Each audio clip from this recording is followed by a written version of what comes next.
It's time to talk sports. It's Hacksaw's Headlines, a panorama of the world of sports, stories, comments, and opinions. Now, here's iconic sports talk show host Lee Hacksaw Hamilton and co-host John Riley.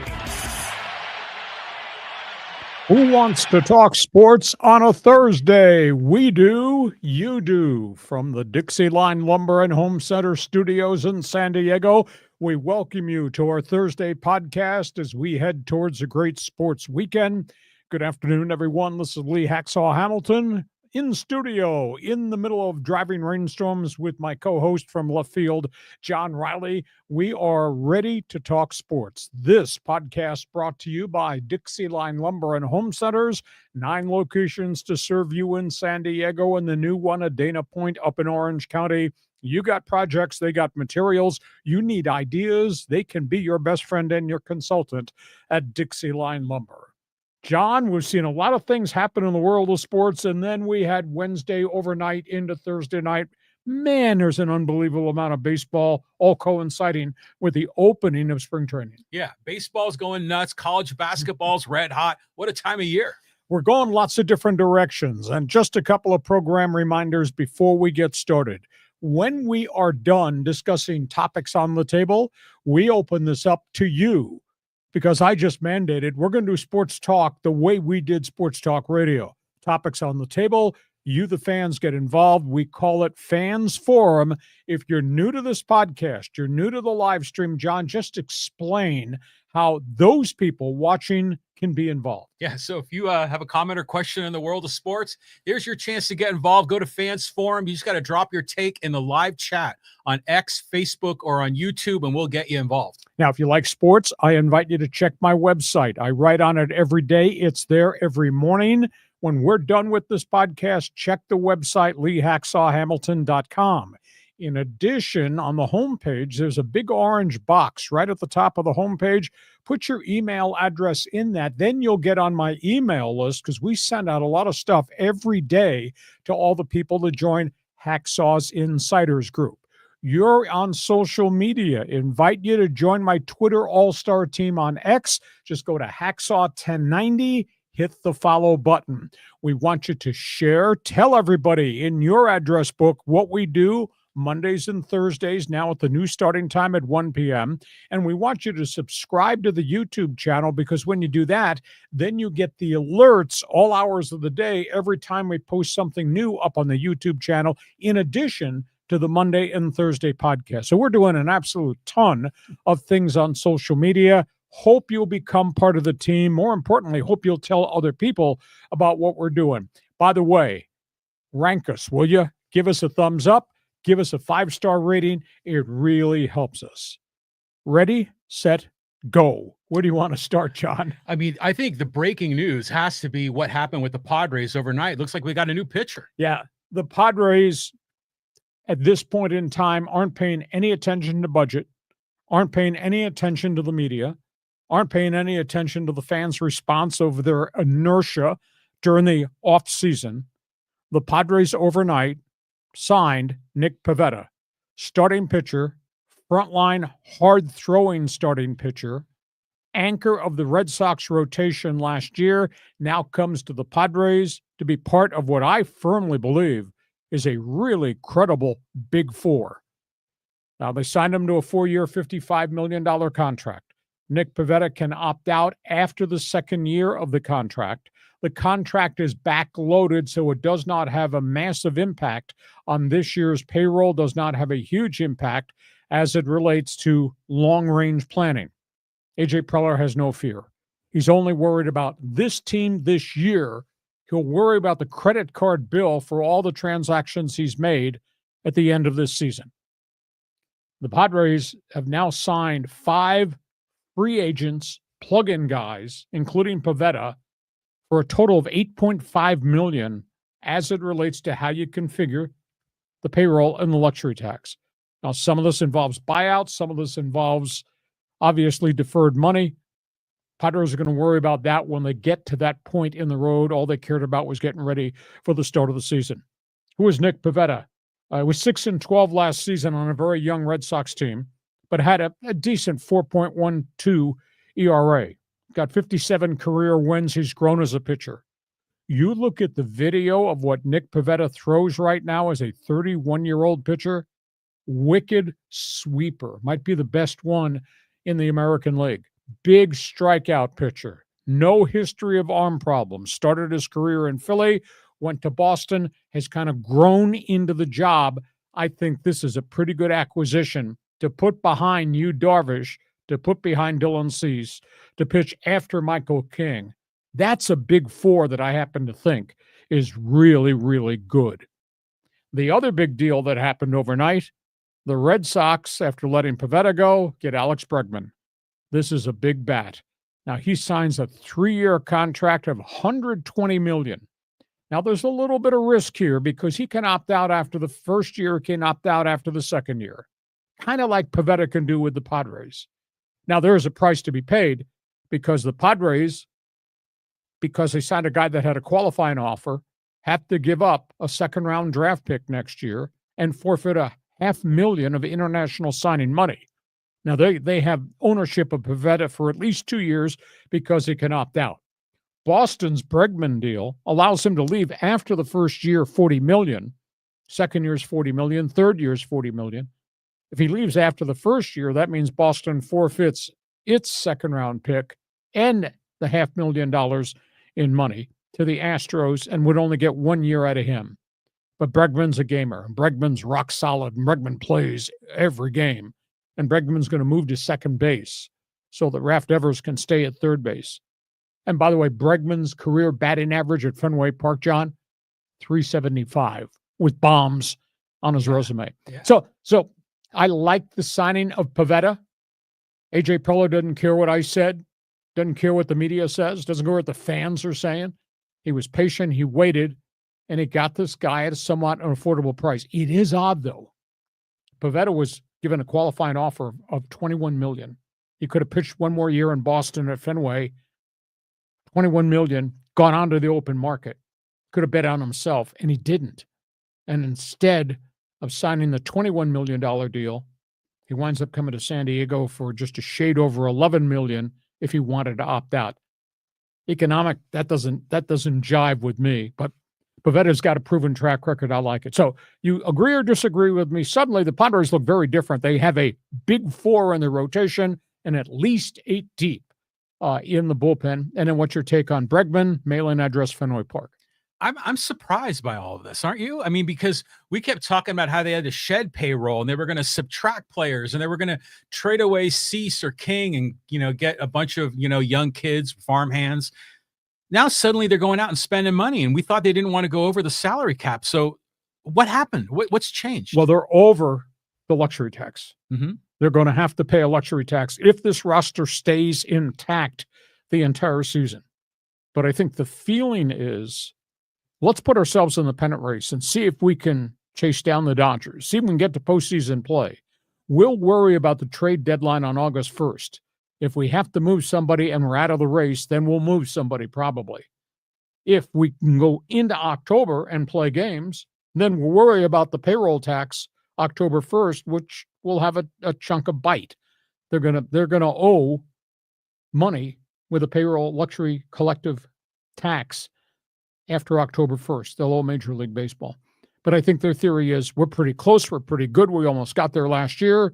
Yes, we lost Musgrove. We replaced him with Pivetta, and everything else is intact. They just changed their thinking, but doesn't mean they can't change it back if this doesn't work out. If it's not a super season, August 1st trade deadline, they could move some parts who are going to walk as free agents. Interesting. Yeah, I mean, I'm thrilled. I mean, that Preller went out. John Seidler decided to open up the wallet, which we were really worried about. Now, this Nick Pivetta kid, honestly, I know very little about him.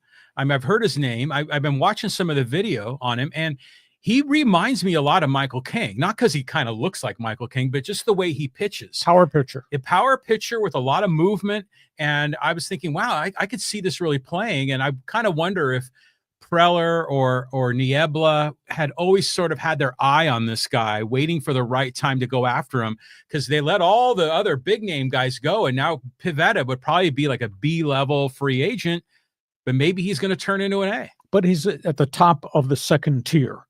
And I didn't think he was going to get many offers, and I don't think he got very many offers because he was given the qualifying offer, which mandated, therefore you got to give up draft picks, and it mandates you're forfeiting $500,000 in your international pool to sign the guy. So that's what Preller has to give up. Well, I think Preller kind of was hoarding money, hoping to get Sasaki. And when he didn't get him, he had all his international pool money, so why not use it? Pivetta, his career numbers don't knock you out. He's 56-71 in the major leagues. Yeah. He's got 1,139 strikeouts in just over 1,000 innings. So boom, that's good. He's got really good stuff.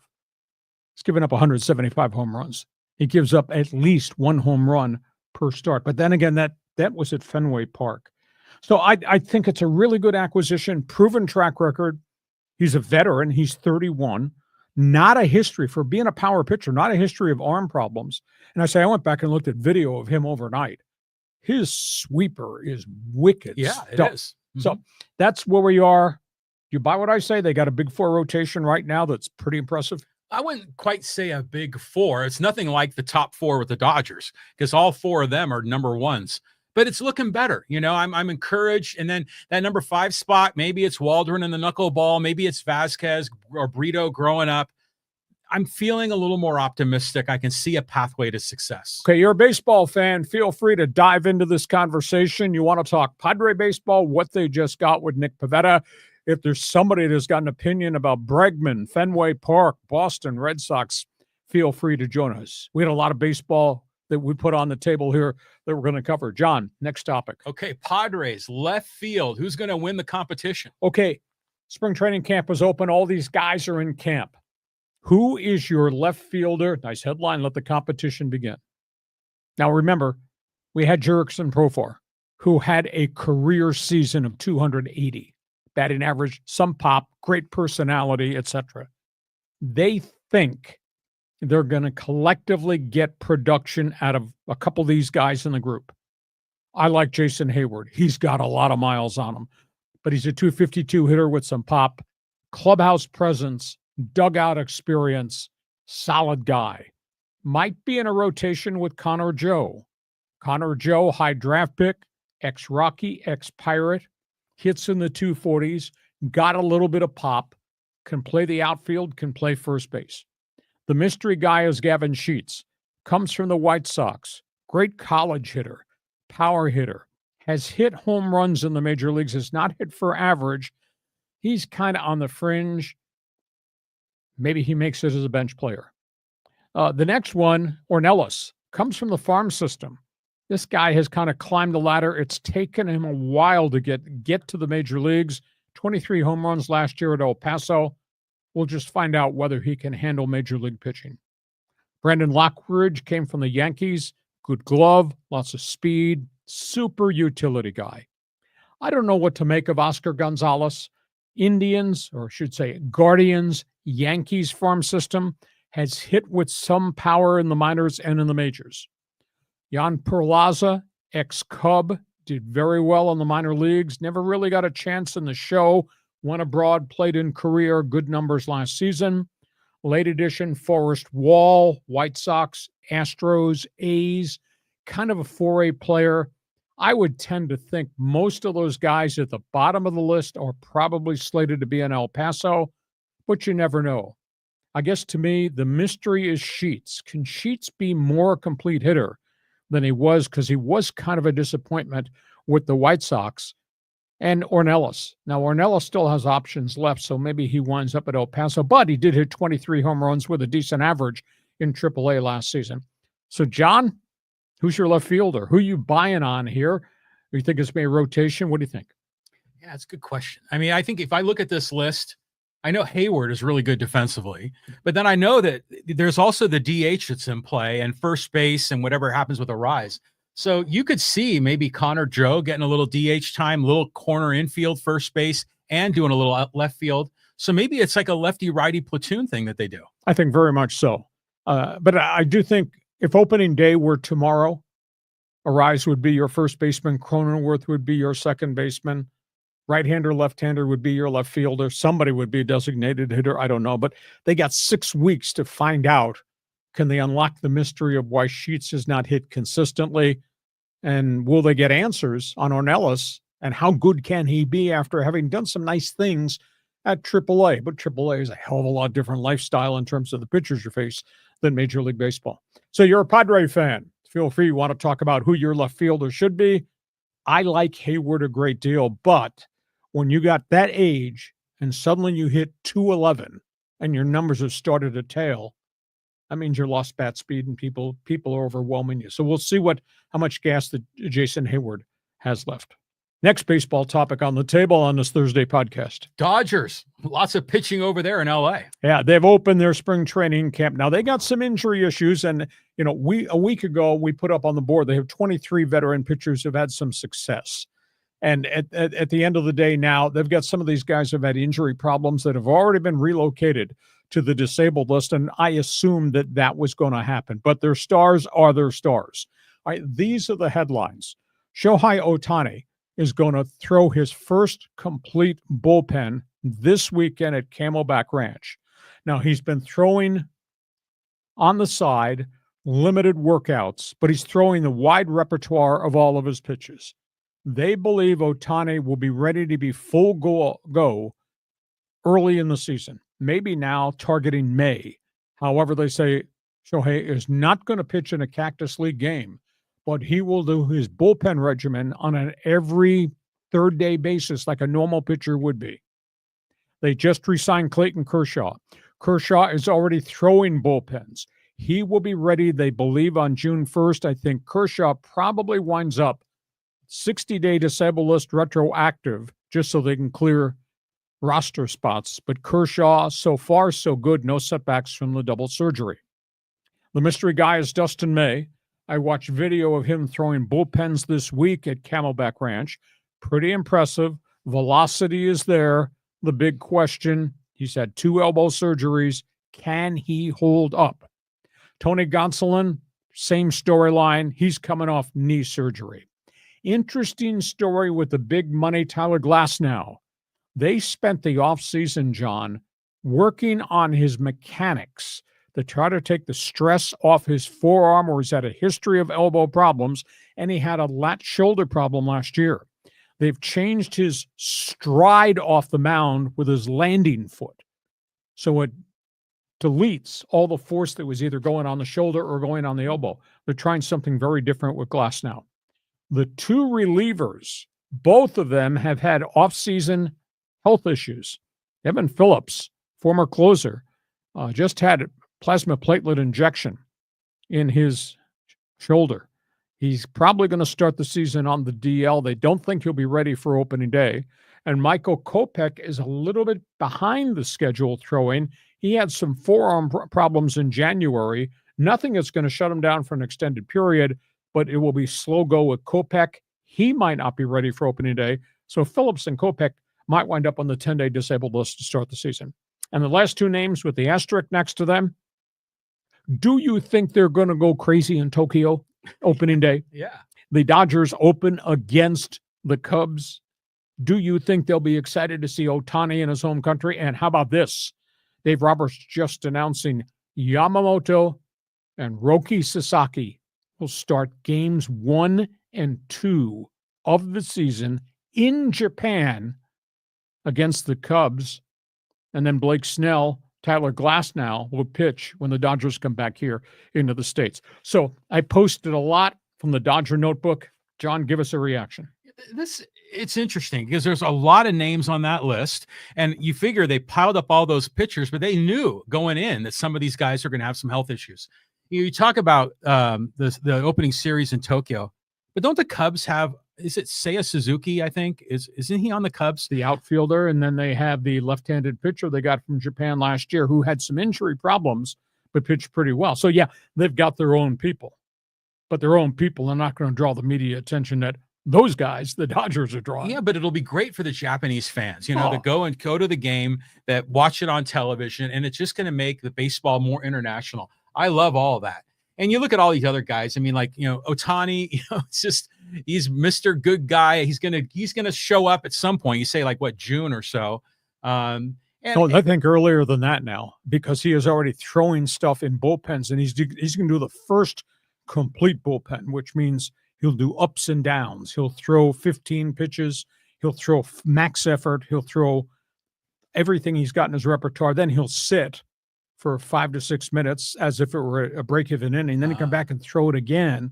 And I guess he's ahead of the curve in terms of what he has to do to get ready, but he's not ready to throw at a major league game yet. I mean, just the riches of the LA Dodgers. It's good for them.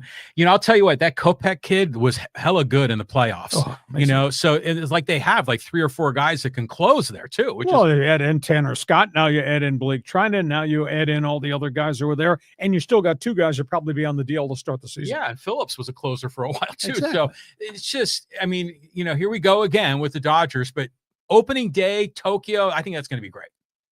It's opening day next week. No, I know. Soon. Can't wait. It's going to be so much fun. Dodgers, Cubs, and just the heritage of the Dodgers and the Cubs, and the fact that they got such a history with pitchers from the Pacific Rim. Next topic on the table. Okay, well, we talked Padres, Dodgers, so we got to talk about our Angels. Let's talk about where the Halos are, because they're making news all over the place. Nice headline. This thing just does not get better for Artie Moreno, the owner, nor for their general manager, nor for their manager, Ron Washington. Anthony Rendon is gone. He's gone for at least half the season. He may be permanently gone. He needs immediate surgery, hip injury. This investment has blown up in the face of the Angels. And it's different than the investment when they made a terrible mistake to give a lot of money to a drug-troubled Josh Hamilton, and they made the fiasco of a decision to give money to an aging Vernon Wells or some Justin Upton, some of the other guys that just walked in, took the money, and never produced. Rendon's gotten hurt playing baseball, but he can't stay on the field, and it's just a devastating situation for the Angels. So now they lose Rendon with hip surgery. He's hardly played at all in the last 4 years. I don't know how they survived this. I went back and checked. He's played 205 games for the Halos, John. He's missed 438. And he's made all this money, and they still owe him $70 million more. He's just not the same player because he keeps getting hurt playing games. And then add in, he's got a bit of a badass attitude that I think has turned a whole pile of people off. I don't know what the Angels are going to do. Eat the contract, release him, or let him rehab and hope he can come back and maybe be a part-time designated hitter. So that's the negative. The positive, this was pretty surprising to me, and this is pretty impressive.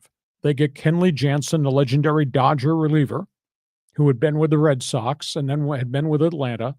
Kenley Jansen signs a 1-year, $10 million contract at age 37, but he's got 447 career saves, and he can still bring it.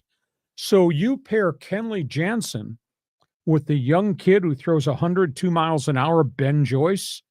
That's pretty impressive in the bullpen. So that's a good addition because Kenley Jansen's a leader, and Kenley Jansen, proven commodity.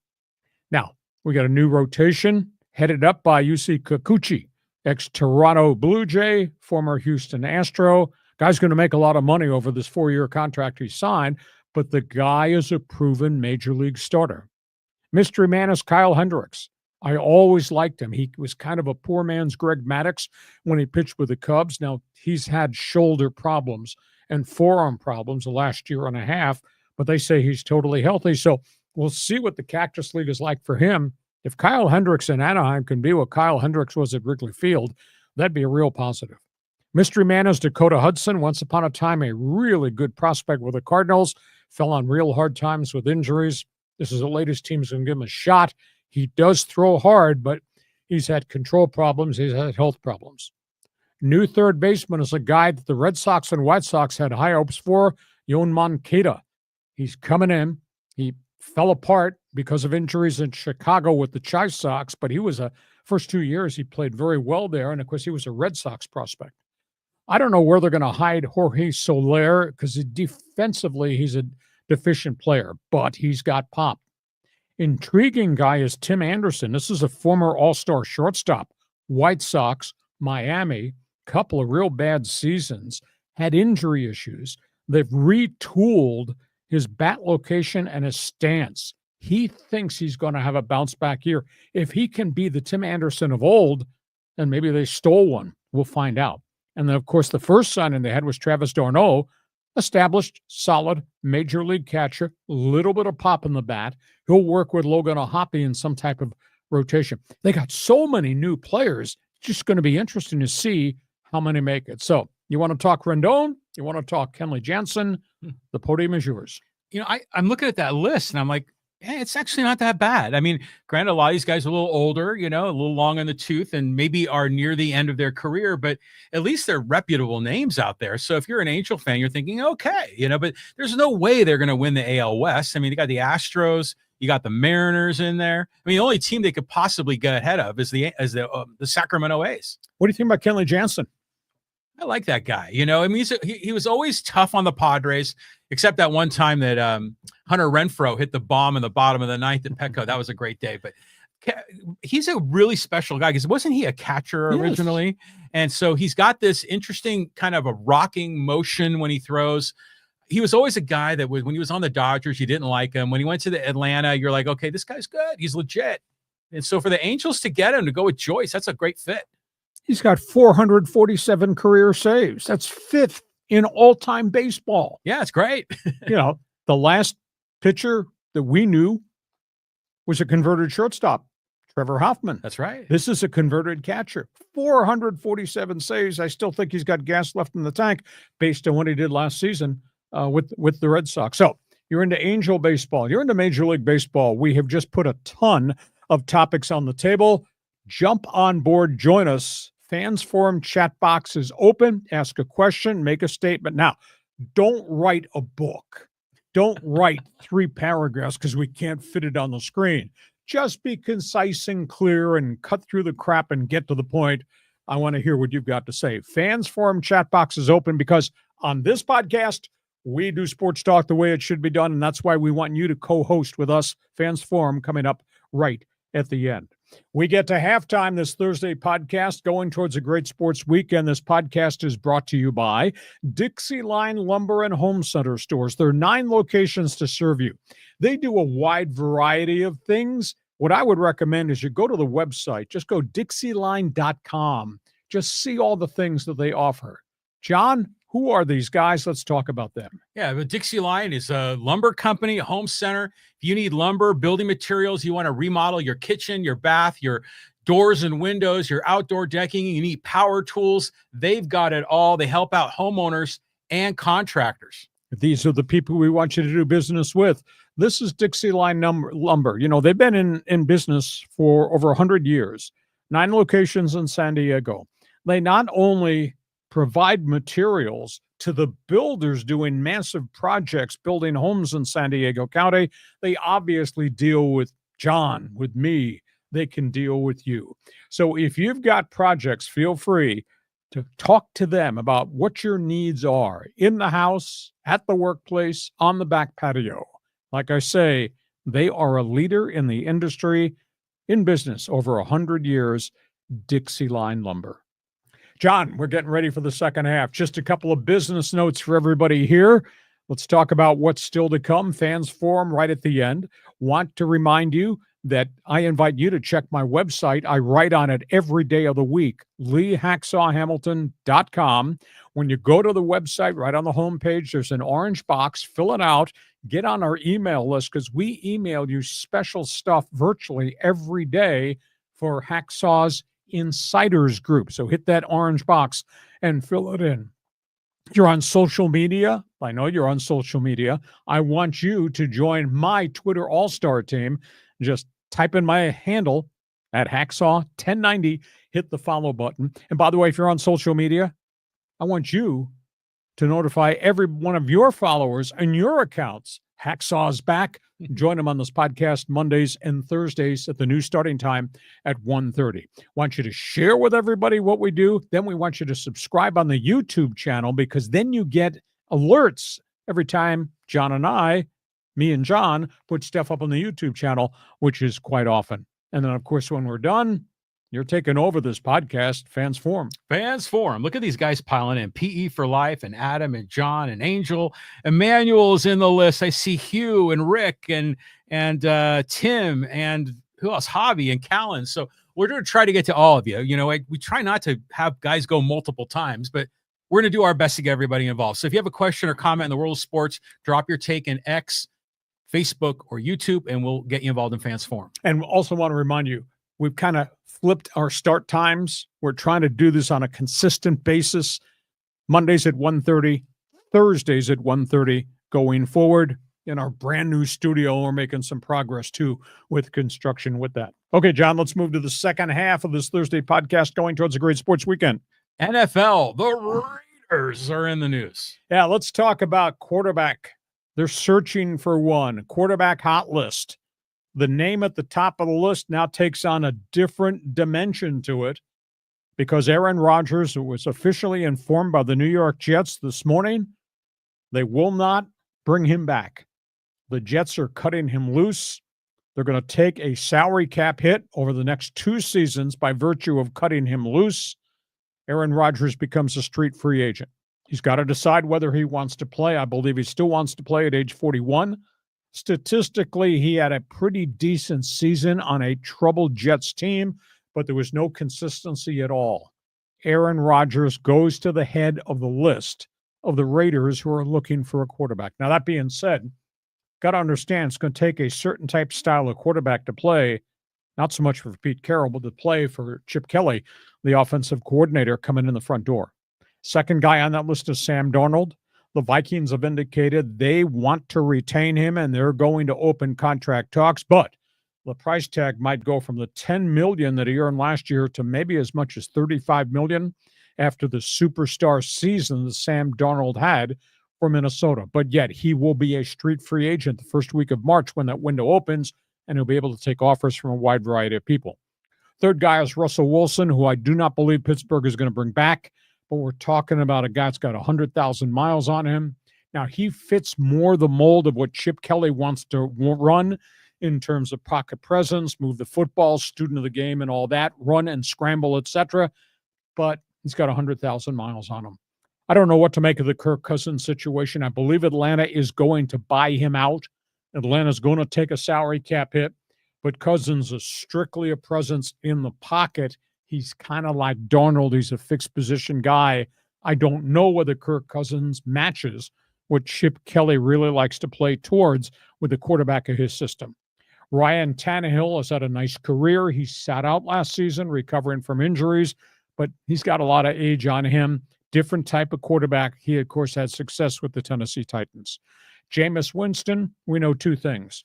Throws a lot of touchdowns, takes a lot of turnovers in the process. He, of course, will be a free agent from the Cleveland Browns. Marcus Mariota's had a relationship with Chip Kelly. He's become more of a journeyman quarterback, a high number 1 pick. They were, of course, together at the University of Oregon. The only problem with Mariota, I think there's a limitation as to what you can expect for him because when he plays well in spurts and he gets hurt.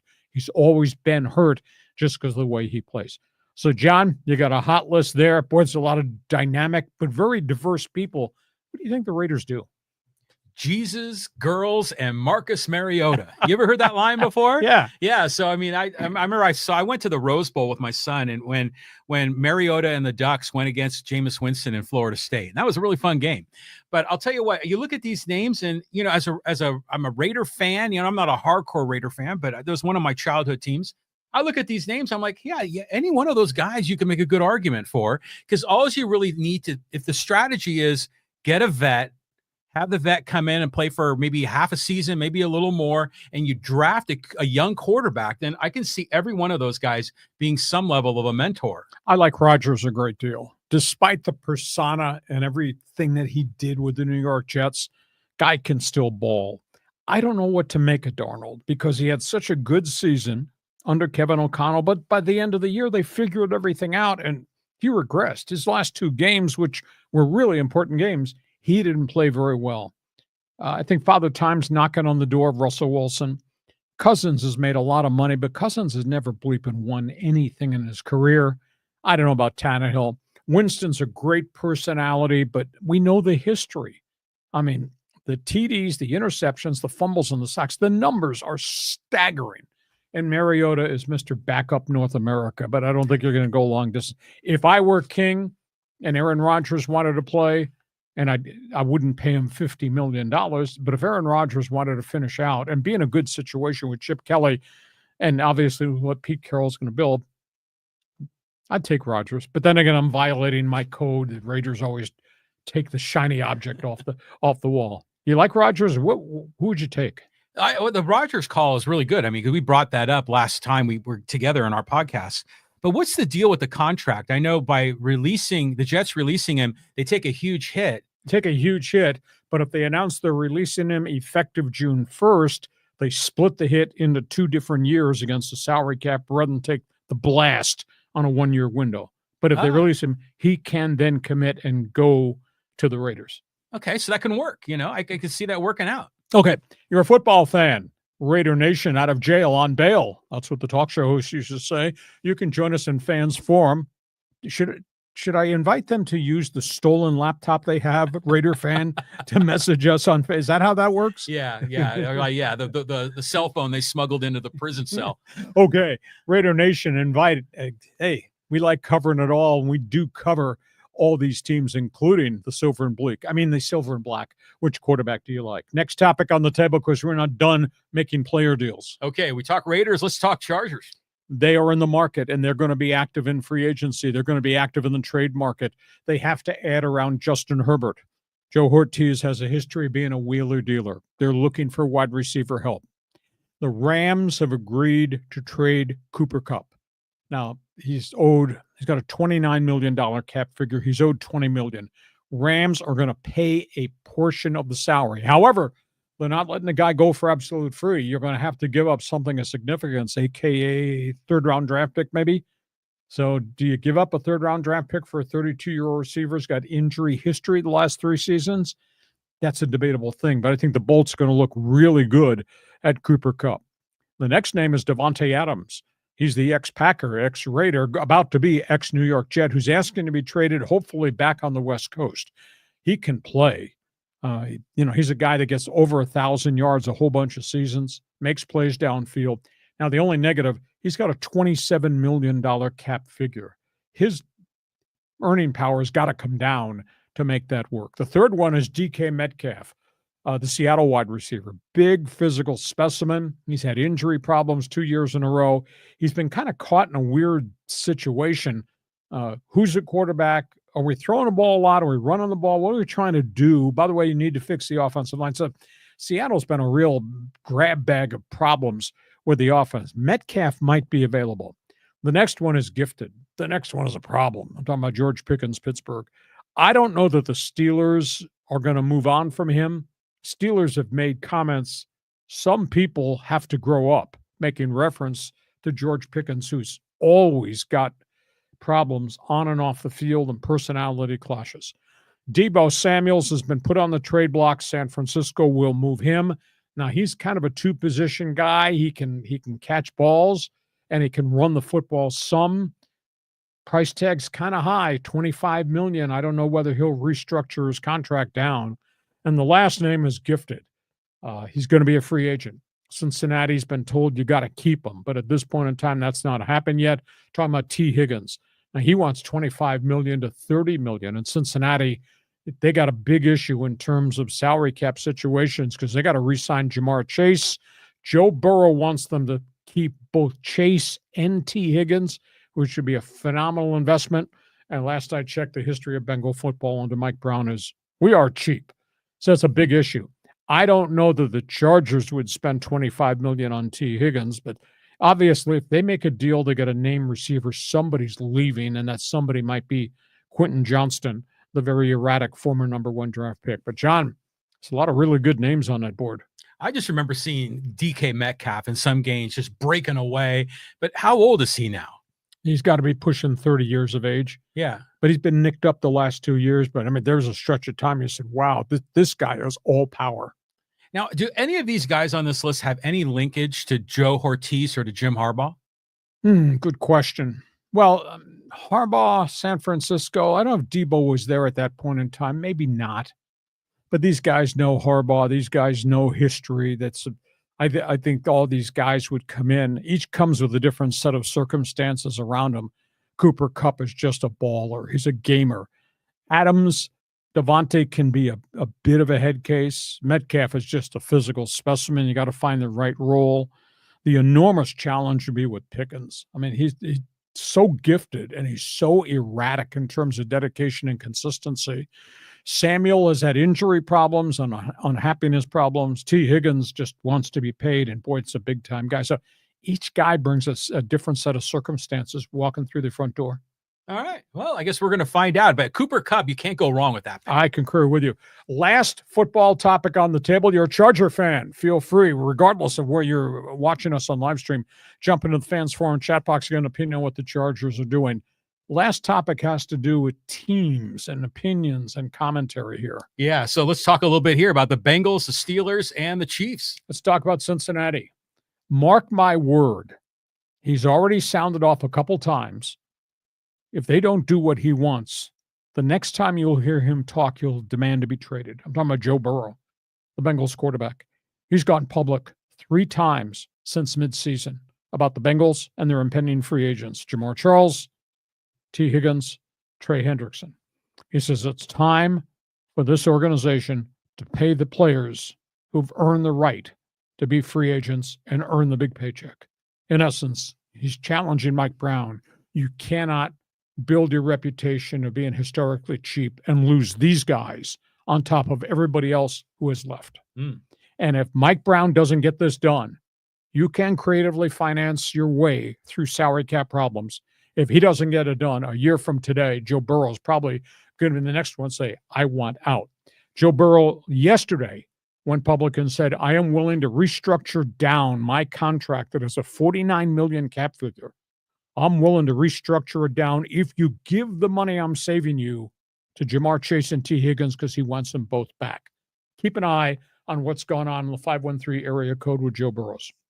Pittsburgh. I'm not talking about the Steelers today. I'm talking about the Steelers of yesteryear. We've talked off and on over the course of these podcasts over 2 years about guys who had great careers that really screwed up. You remember Antonio Brown. Oh, yeah. Antonio Brown, superstar wide receiver who got him, talked his way out of Pittsburgh and then went other places and kept getting released with all the problems.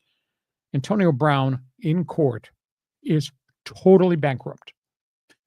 He's not living in his car, but he might be living in his car soon. He admitted he filed for total bankruptcy. He earned $101 million over the course of his career. Every penny of what he earned is gone. He blew it. He wasted it. He gave it away. His family are a bunch of leeches, took it from him.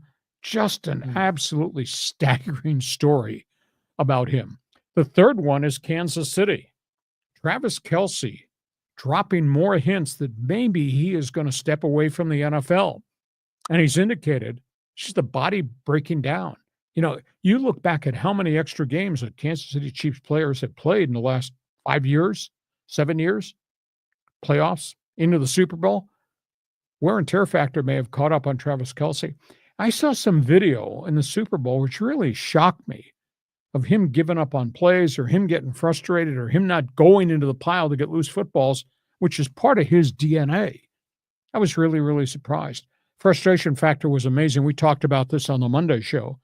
The Eagles doubled him. Eagles took him right out of the game. And then the Eagles, obviously, defensive front just crushed the pass protection that Kansas City had in front of Patrick Mahomes. So Travis Kelce has kind of dropped hints on the podcast with his brother Jason that maybe it's time. And he's not a young guy, and he's played an absolute ton of football. So keep an eye on that. So, John, Joe Burrow, for everything that guy has done to put Cincinnati back on the NFL map, he's bloody right to challenge Mike Brown to operate this business much differently. And you buy what I say, that he might be a year from today saying, I want out if you can't run this right. And your thoughts on Antonio Brown, your thoughts on Travis Kelce Swift. First of all, I'm surprised Joe Burrow hasn't called for a trade already. I mean, because he's been, kind of peeved and he's been frustrated, and you see him on the sidelines rolling his eyes when his defense keeps it giving up yards. So, yeah, I don't see that one kind of working out in the end in Cincinnati. Antonio Brown, there's been a lot of nutcases like him that have just blown through all their money, and every sport has them, but God, it's just such an opportunity there. If you're making that much money, just to save some of it, invest some of it, and do it in a simple way, you would have a really nice nest egg. It's just pure life mismanagement. And then finally, I don't see Travis Kelce stepping away right now. If assuming he's all going to be with Taylor Swift, he's in the limelight. Why would you take a step off the stage? Unless you wake up one morning, you're so physically whipped and you're so beat up, you just don't want to go back to that regimen. So it'd be interesting. I still think he can play, but he didn't look like Travis Kelce in the Super Bowl. And I think Philadelphia had a lot to do with that. Okay, those are all things NFL. We're moving off football. You got a comment. Fans Forum chat box is open. Next topic on the table, hoops. Hoops, the LA Lakers. Much better? How much better are they? Okay, here's a question for Laker fan. All right. So they make the trade for Luka Doncic. Hell of an acquisition. They give up a great player in Anthony Davis, who then goes to Dallas and gets banged up in his first game. Then they make the trade to get Mark Williams out of the Charlotte Hornets, fails the physical. So they don't have a legitimate center. Now, I know Laker fan is saying, oh, Hacksaw, dude's just won 6 in a row. Yeah. 2 of them are against Utah, 2 games against Washington, 1 game against the crippled, don't have any player Philadelphia 76ers, and then they beat a substandard Golden State Warriors team. So I asked the question, who the hell are you really beating? And then they go into Salt Lake City, last game before the All-Star break, and they get smoked by a 12-40 Utah Jazz team. 12-40 Utah Jazz team. Just killed them. So you got LeBron and you got Luka. And I watched closely. When the ball was in one guy's hands, everybody else stood around. I didn't see a ton of playmaking. Not to say Doncic isn't gifted. Not to say LeBron isn't great. But there's something that doesn't seem right.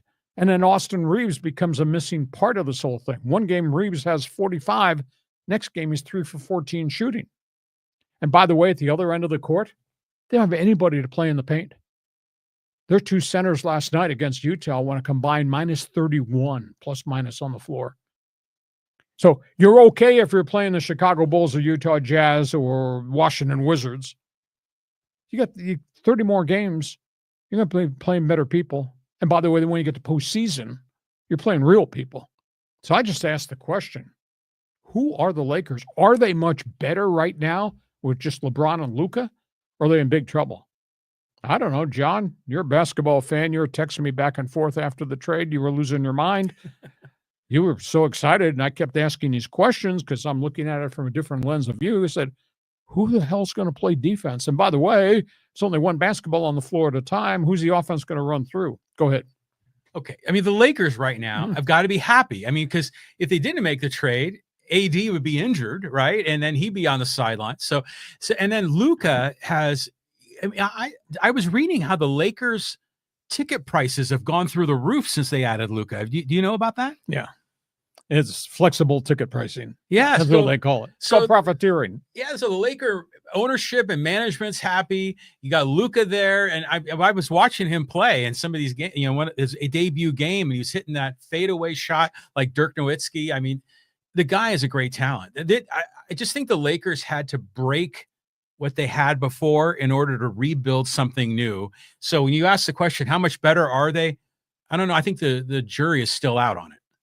Did you watch the crap in Salt Lake City last night? I was shocked by that because they had beaten Utah on a couple of consecutive games on their schedule, and then all of a sudden they just got blown out.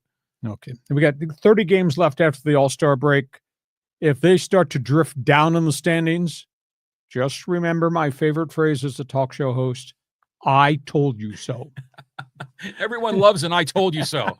Yeah. Okay, we go from that. We're talking college hoops next. Yeah, San Diego State. Have you ever seen this? Nice headline. Oh, my goodness. San Diego State is 16-6.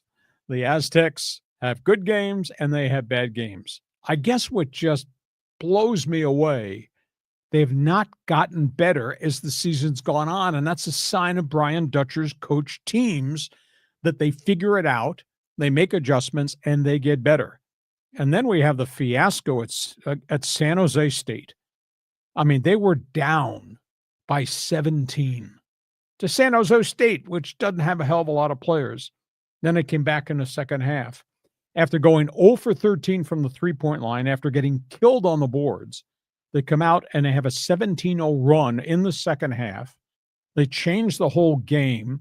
Instead of taking 3-point shots, which they bloody can't hit, they decide they're going to attack the rim, power the ball. They had 13 layups for baskets in the second half, and they survived and beat San Jose State. Now, they've had 2 close calls with San Jose State. Should have lost a game to the Air Force Academy. They're just not the same basketball team in terms of any consistency. I don't know who to trust with the offense. Their rebounding has kind of gone away. It's hard for me to believe this is the same team that beat 6th-ranked University of Houston back in November. So I don't know, Joe. You tell me, who the hell are they? Well, I think they're just so young, and it's like a different guy each time that will have a really cold night. Another guy will have a really hot night. But I'll tell you what, these last 4 games, I've damn near had a heart attack, watching this. And in the first half against San Jose State, they only scored 20 points in the first half. They went 10 minutes and 3 seconds without a basket with all that talent on this roster. And that's not the first time they've had a cold spell where you could get frostbite. Yeah, exactly. So everything about it is weird. And then the top 2 scorers for San Jose State weren't even playing, so the whole thing was bizarre. But I saw an article. It was Mark Ziegler's, he does the 3 things the day after. And he talked about Nick Boyd and how he was approached by this broadcaster from the CBS Sports Network that was encouraging him and said he believed in Nick Boyd. He said, stay aggressive. And so Nick Boyd turned it up a notch in that San Jose State game, and he played really well. But we've had so many stretches of time where Nick Boyd and Miles Bird, who are really the cornerstones of the offense, have totally disappeared. Just totally.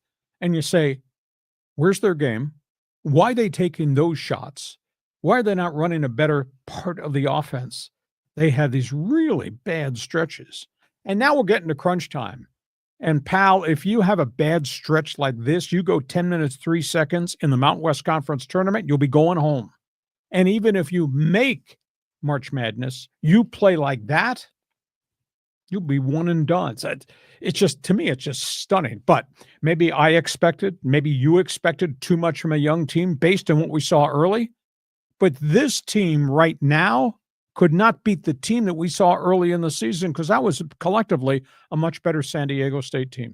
Or we're just expecting too much, or is this just a one-year aberration? Well, Aztecs have had such a great history for so long now, and we were spoiled. So I just say, give the ball to Magoon Guath, man. That guy will make the plays, and yeah, I expect that at some point these young kids have got to flip the switch, because even the announcer in the game against San Jose State said that the Spartans looked like they wanted to win more than the Aztecs did. So it's all mental. I mean, physically, they're talented. But they haven't put that into a 40-minute night. No, but they got to do that. Yeah. Okay. Basketball fans forum chat box is open. You're an Aztec fan, feel free to jump into the conversation. There are other stories that we're talking about, some change of pace things here. Should I ask this question? Should I use this language? Are there any rednecks out there? Yes. NASCAR season is opening this weekend. Redneckville, feel free to check in. We're talking good old boys. We're talking Daytona 500. Daytona 500 is Sunday, start of the NASCAR season. They call it Speed Week in Daytona. It is so cool. This season opens with so many storylines aside from the race. This season opens up with an antitrust lawsuit right at the front door of NASCAR. As you know, and we've talked about this in the past, the way you race in NASCAR is you buy a charter from NASCAR ownership that allows you to take part in revenue sharing, etc. Year by year, NASCAR sells these charters to each of the 36 teams. Well, 2 teams this year said, we're not going to do it your way because we think the charters, so we can race, are too one-sided. You're making all the money, you're taking all the profits, you're limiting how we can generate revenue, and we're paying all the bills for our teams. Michael Jordan's 23X team and Front Row Racing, which has been pretty successful, are the 2 who said no. They hired Jeffrey Kessler, longtime antitrust lawyer. He sued the NFL and won.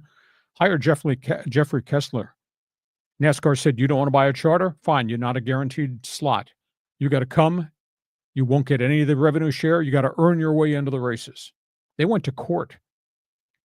And they said, we don't want that system. But we're willing to buy 2 charters that are up for sale. Tony Stewart Haas Racing folded at the end of the season. 2 of their charters were available. Jordan's team bought one, Front Row bought the other. NASCAR said, you can't come in. You're not welcome. You can't buy those charters. They went to court. Kessler got an injunction. The federal judge said, you can't block these guys from buying the charters and then being part of qualifying, etc., and getting a guaranteed spot. So yesterday was qualifying for the Daytona 500 on Wednesday. An hour before they dropped the green flag for qualifying, NASCAR went back to court and got an injunction, asked for an injunction against Michael Jordan and against Front Row Racing. Judge has yet to rule on it. This is an ugly, ugly business. And they firmly believe that NASCAR is a bully, and they forced all these other teams to accept the new terms of the charter, which give them less revenue share. All the money goes to NASCAR and the France family. Less and less money and the TV contracts, et cetera, are going to the teams, and the teams are bearing all the expense. It's just an unbelievably ugly, ugly story. So that's one thing. And NASCAR, by the way, has got a problem with the good old boys who are running everybody into the wall at the end of these races, and teams trying to compete with each other, but at the same time setting up systems in the final couple laps to block guys so they can't win races. You know, I'm running second and I'm trying to catch the leader. You come up from behind me because you're a teammate of the leader and you're bump drafting me into the wall. NASCAR's got some real problems with how these races end and what these drivers are doing. And now the NASCAR, which tends to change its rules a lot, they've come up with this thing called the world class exemption, where you got all these drivers trying to qualify who are not teams that race all year. And they want the right to come in to qualify and get a spot on the starting grid. Indy 500 champion Helio Castroneves is making his debut. Jimmy Johnson, who owns the team, is coming back. He's trying to qualify. They want what they call world-class exemptions. They've gone to NASCAR and said, would you give us, based on our career success, a world-class exemption that'll give us a locked-in potential starting spot, whether or not we can qualify into time trials or not? And NASCAR did it. And some of the teams are saying, why the hell these guys, even though they're world-class people, they're not running full-time, why are we giving them an exemption to be on the starting grid? So NASCAR is really cool. NASCAR is great. Fans go crazy over NASCAR. NASCAR's got a lot of problems off the track right now. So, John, I'm waving the green flag on you. Go ahead. This is just silly. I mean, so they're giving lifetime exemptions to some based on their history in the sport, but they're blocking Michael Jordan and his team from participating. That's what they tried. And that's why Jeffrey Kessler is a very famous antitrust lawyer. That's just stupid. I mean, like, I know the argument against Michael Jordan and against Andretti about going into F1 is they didn't want to like split the pie too many ways. But that is such a what do they call it? A zero sum mentality. You know, if you add Michael Jordan, you know, to NASCAR, you have an opportunity to grow the sport. Yes. And expose the sport to people that normally don't watch auto racing. The pie gets bigger. You know, so the slices are chunkier, you know, in that big pie. Well, Michael Jordan said these other teams got bullied and intimidated by NASCAR to sign the new charter agreement, which gives them less money in revenue share because all the money is going to NASCAR rather than allowed to the team. So it's a racket. Yeah, it's at this point in time, it's not been solved. What is MJ's connection with auto racing? Is it because he was a Carolina guy and all that? Exactly. Grew up with the sport and went into it, and he's had some success. He hasn't won a ton of races, but obviously his name carries a lot of clout in terms of sponsorship and things like that. So, so he's the first one who stood up and said, no, I guess I'm not one of the good old boys. I'm not accepting what you're selling me at face value because I don't think face value is very fair to the teams. There's only one other team. Front Row Racing is the only other one that's joined Michael Jordan in the antitrust lawsuit. But I'll tell you what, Jeffrey Kessler's resume, antitrust victories. Yeah, that's probably going to be coming. They need to let him in. So, hey, you're a good old boy. Do the rednecks have access to laptops, cell phones? Can they join us in Fans Forum? I hope so, you know. Hi, you're a NASCAR fan. Feel free to jump on board. Last topic on the table. This is interesting because a lot of different storylines here. Yeah, golf. We're going to talk a little bit about Rory McIlroy. Well, PGA Golf Tour is back in San Diego. The Genesis Open teed off in a rainstorm today. Nobody was breaking par early at Torrey Pines. This, of course, was the Genesis that was moved from Los Angeles because of the fire. So it's fun. We have another stop on the PGA Tour here in Torrey Pines. A big story is what Rory McIlroy had to say Wednesday press conference. Rory McIlroy, who's been very vocal about the PGA Tour and LIV golf, just went real public. And he had a lot of things to say about the civil war that continues to exist. This is the third year of PGA versus LIV. And Rory says, the only word I now want to hear going forward is the word reunification. He says, it's time to end this. He says, we have to move forward. It's time for the guys on the PGA Tour to get over it. It's time for golf to realize that what has happened because of the LIV is unsustainable going forward. Now he's making reference to crowd support's drop. TV ratings have dropped anywhere from 30% down to 40% for both tours. He says the damage has been terrible to both sides. Even though we're all making a lot of money, this cannot go on. And McIlroy, of course, was part of the negotiating team. He's kind of stepped away from that. So that's item one. Item two, Jay Monahan, the head of the PGA Tour, met privately with Donald Trump this past week. He wanted to walk through where the Civil War was because their concern is we come to this agreement, we don't want it to be an antitrust violation. So he presented all the data to Trump. Trump responded, I am a PGA guy. I side with the PGA in this dispute. Whatever determination is made, I want the PGA to run it globally. If LIV wants to be involved, they can run the marketing side of the global tournaments that these guys are expressing. And there's a little bit of a crack in the foundation because the first couple of years, all those guys who left, violated the tour card and went aboard, took all the money from Saudi Arabia to join LIV, they were banned from Grand Slam events. Well, now there's a crack. U.S. Open 2 weeks ago, British Open this past week, have now made available one slot in the U.S. Open or one slot in the British Open for a guy in LIV who's top ranked, either top 3 or top 5 at midseason. If he doesn't meet the qualifying standards to play at the U.S. Open, be a past winner, etc., there's one guy can be taken from LIV's top 5 money winners, will get a guaranteed slot at the U.S. Open and British Open. So they're trying to open the door to allow some of those superstars to come back. The bigger story is the merger talks, PGA, LIV, and the bitterness that still exists that we're not letting Phil Mickelson and Dustin Johnson and Brooks Koepka and all the guys who took the money and ran, we're not going to let them come back without paying a penalty. Rory McIlroy says it's time to stop it. Forget it. Let's do something to save the game. I agree with what the guy from Ireland had to say. Yeah, this is the silliest of all of the disputes that are in the world of sports. But Donald Trump's going to solve the problem, and it's just so Trump to say, the PGA, those are my guys, and I'm going to support my guys, and I want my guys to run the whole thing around the world. And it's not based on any principles; it's just based on his relationships. But he'll get the people to sit down at the table, for sure. But the rest of it is. Rory McIlroy is 100% right. They need to come together and find a way to kiss and make up. I mean, this is really bad. The PGA TV numbers have collapsed outside of the Masters, the Grand Slams. I will watch the Masters every minute of every day. I'll watch the British Open because I'm fascinated by its history. Oh, yeah. I will watch those. The other tournaments, there's hardly any big names left. Granted, we do have Scotty Scheffler and Xander Schauffele when he comes back, but it's not the magnet that grabs you, that drags you in front of the TV. I gotta see this. It's not the era of Tiger versus Phil. It's not the era of, this goes way back in the day, the Golden Bear and Arnie's Army. Yeah. So this has to cease. This has to stop. We need a merger. We need a solution to the golf civil war. Rory McIlroy's right.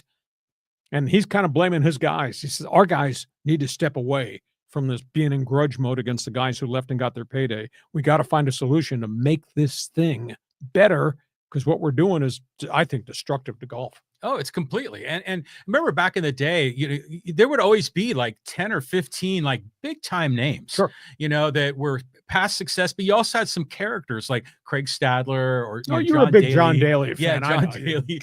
But they would be in the mix sometimes and made it kind of entertaining. But you're right. You look at the list now and like, I could pick out 2 or 3 guys, and the rest of the leaders I've never heard of.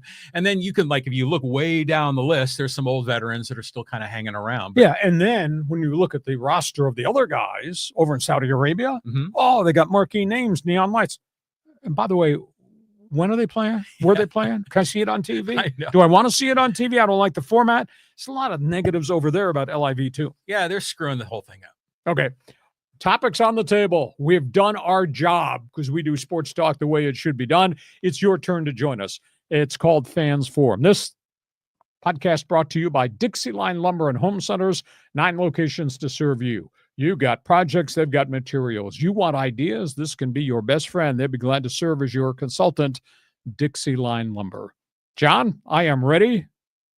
I don't know if the fans are ready for what I've got to say, but go ahead. You got topics. You got questions. Here come statements. Fans Forum is the window's open. All right, here we go. Let's go to Matt. He goes, random question.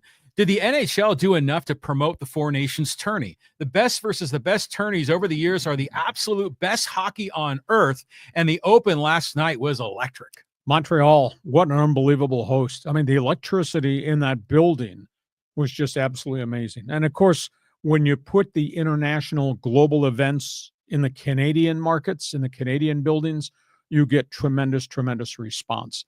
I think at the end of the day, here's the phrase that you should remember. All-Star games, NHL, good night now. We don't need them anymore. What we should do is replace the NHL All-Star Week with international tournaments. Now, this Four Nations thing, I really think it should be a world tournament. I mean, what it should be would be U.S., Canada, Scandinavia, Europe, and maybe the Russian Federation. If those were your 4 teams in an all-star game with a lot of money on the table, not an all-star game, but an all-star tournament, I think you get hellacious hockey. And what we saw last night, Team Canada versus Sweden, which wound up going to overtime, that was wide open hockey. There were no cheap shots. There were no head blows. There were no penalties. It was end-to-end skating. The Montreal fans just loved it. Now we got USA versus Finland in the second game. But I'd like to see it make it totally global because we've got so many Euro players that have been excluded from this, notably Russians, should be part of this with their own thing, whether or not they're allowed to wear the Russian flag or the Russian uniform because of the Ukraine situation. But I'd like to really see it. Say goodnight now to the All-Star concept, and let's just do a Four Nations tournament with the 4 combined teams that I proposed.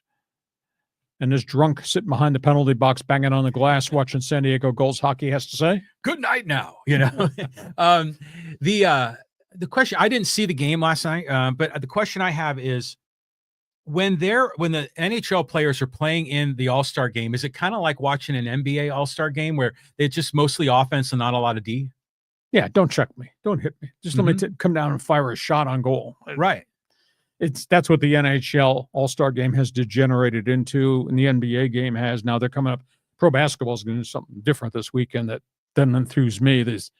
These 4 different teams in this, quote, mini playoff tournament. That's, you know, I said if I were king, I would have the NBA All-Stars, Team USA versus the world, and have them play an All-Star game and put a lot of them. They're paying all these players all this bonus package.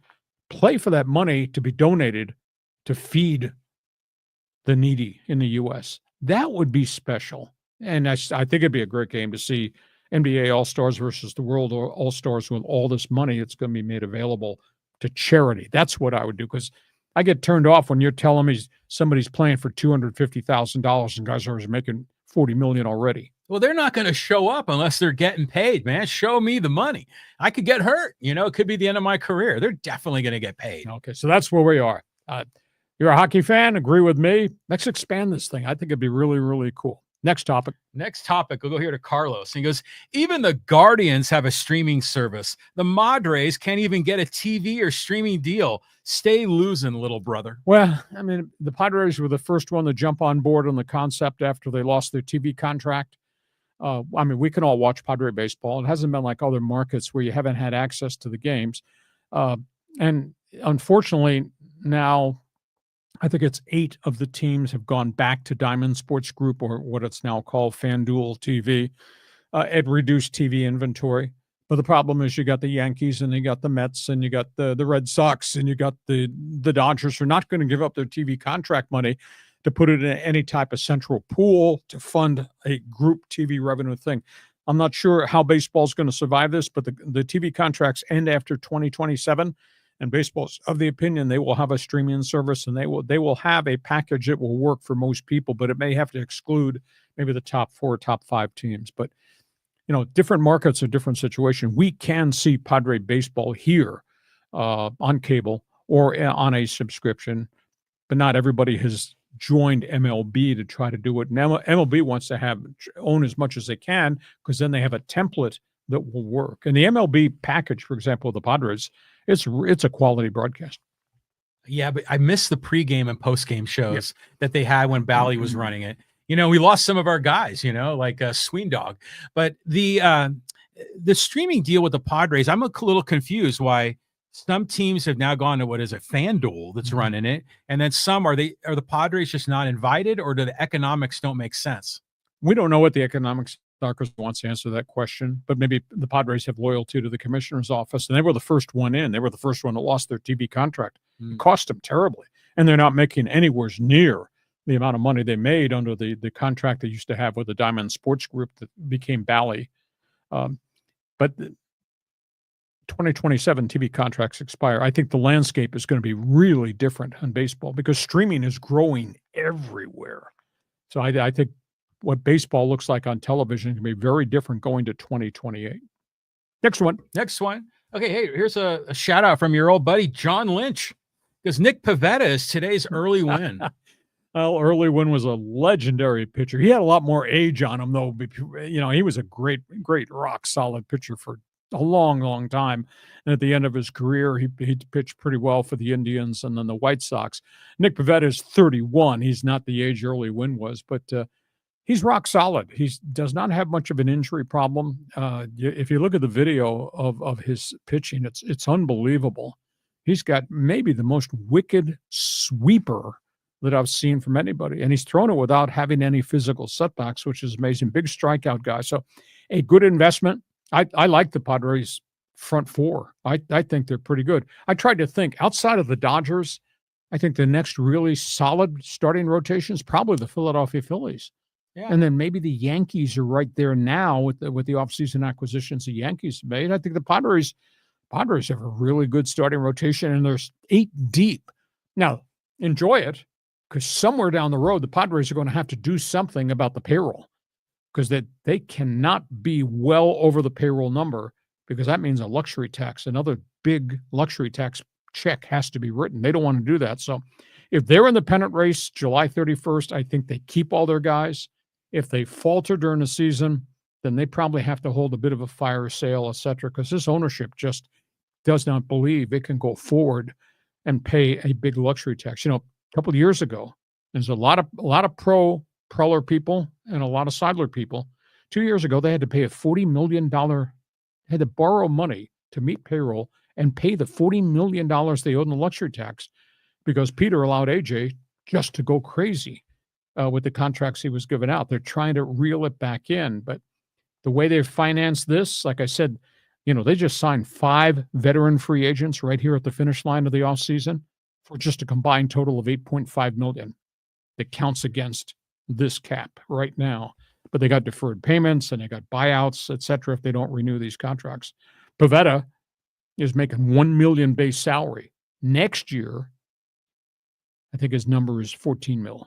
If he stays, he earns 14, then 19. So creative financing. They haven't done anything wrong. They're just shifting some money differently. But I like their big four in the rotation right now.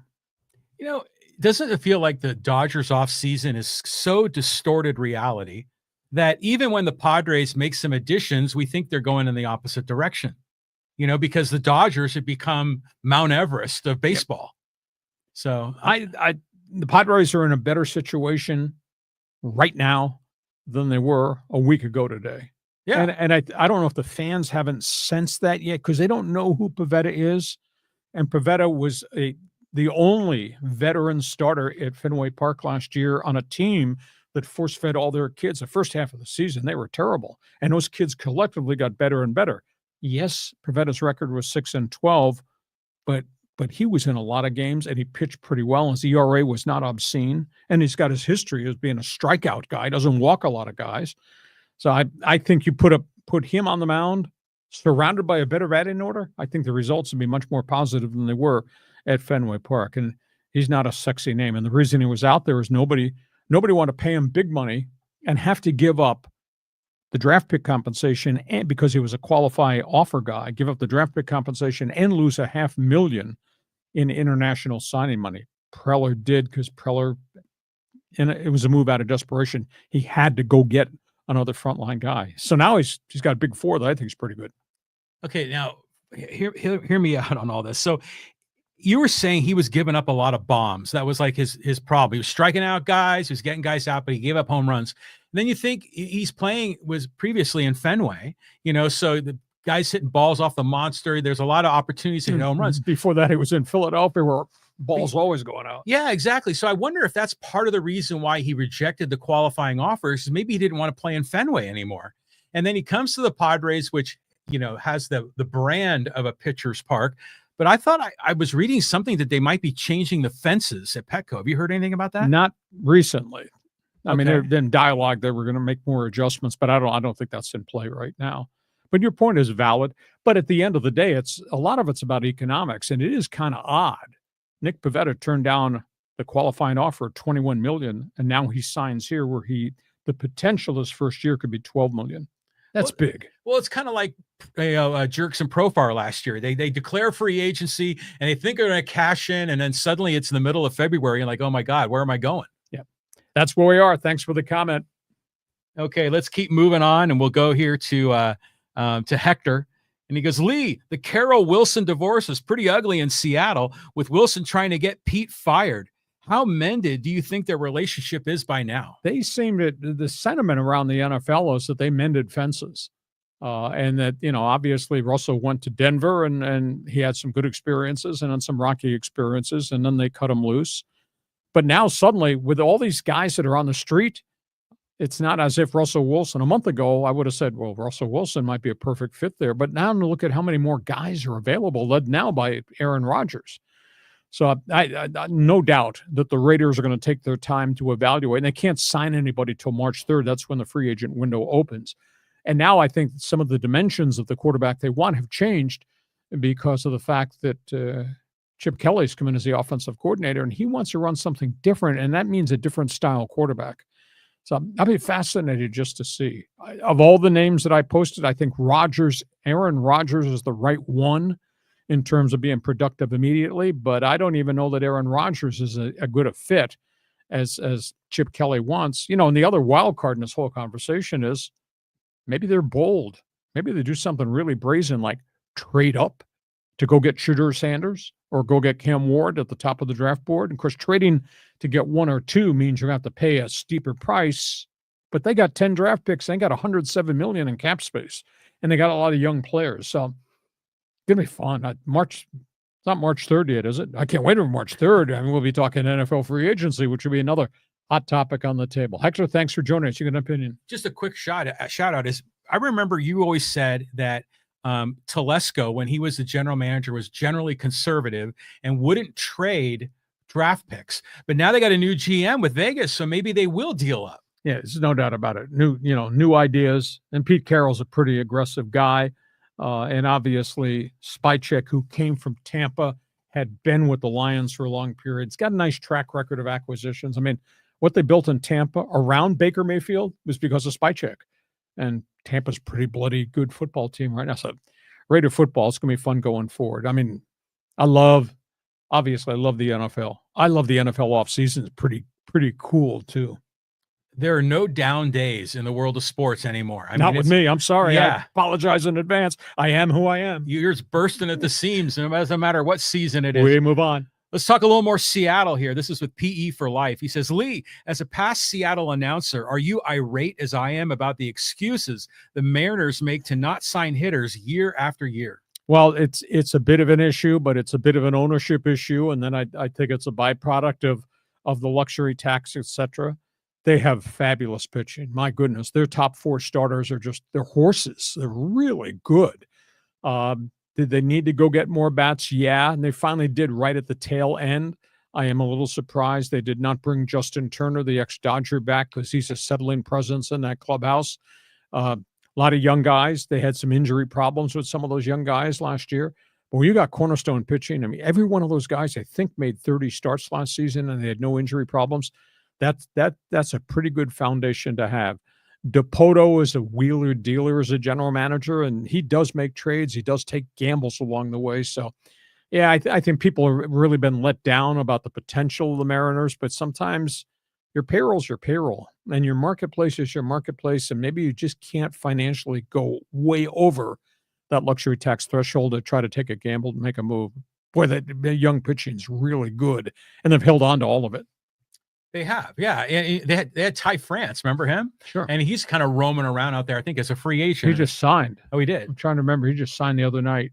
Yeah, he's going somewhere as a first baseman, third baseman, DH. Okay. And then the Mariners have Randy Arozarena, I think. Right. And they picked him up in the trade last time. At the deadline, they just signed him to an extension. And they got Julio Rodriguez there. I mean, so who are some of the other hitters that are there?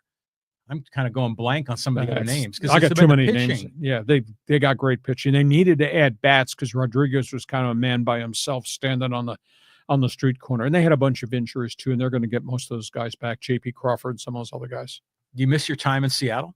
I liked it. I think Seattle is so much fun. Rain notwithstanding. But rain doesn't bother me. Well, you're got the REI gear on right now. It's raining like hell. It's like Seattle, Tacoma outside. No, I really like Seattle. So I like the Pacific Northwest. I love the state of Washington, love the state of Oregon. And I think it's the second best place on the West Coast to live outside of America's finest city when it's not raining or when we don't have fires and earthquakes. Yeah, exactly. On we go. Okay, let's go here to John. He says, hey, it's a shame that the Angels didn't get the Tony Two Bags that was beloved in D.C. He's talking about Rendon's nickname. Yeah, and he says, I hated to see the Nationals lose him, but in hindsight, it was the best. Nats GM had to make a choice between Rendon and then World Series MVP Steven Strasburg, and in the end, neither were worth the contracts they got. Yeah, it was tragic, but that's what happens to pitchers. Pitchers break down, and Strasburg just had so many physical problems after he got them to the World Series. And Rendon was not a bad guy in Washington. I mean, he was just a grinder. And he got to Anaheim, and he just kept getting hurt. And some people want to paint Rendon as a bum. I don't paint him that way because he got hurt playing for you.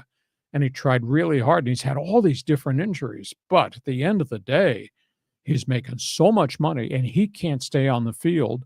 And then he complicated it by really saying something stupid last year in the face of all this adversity.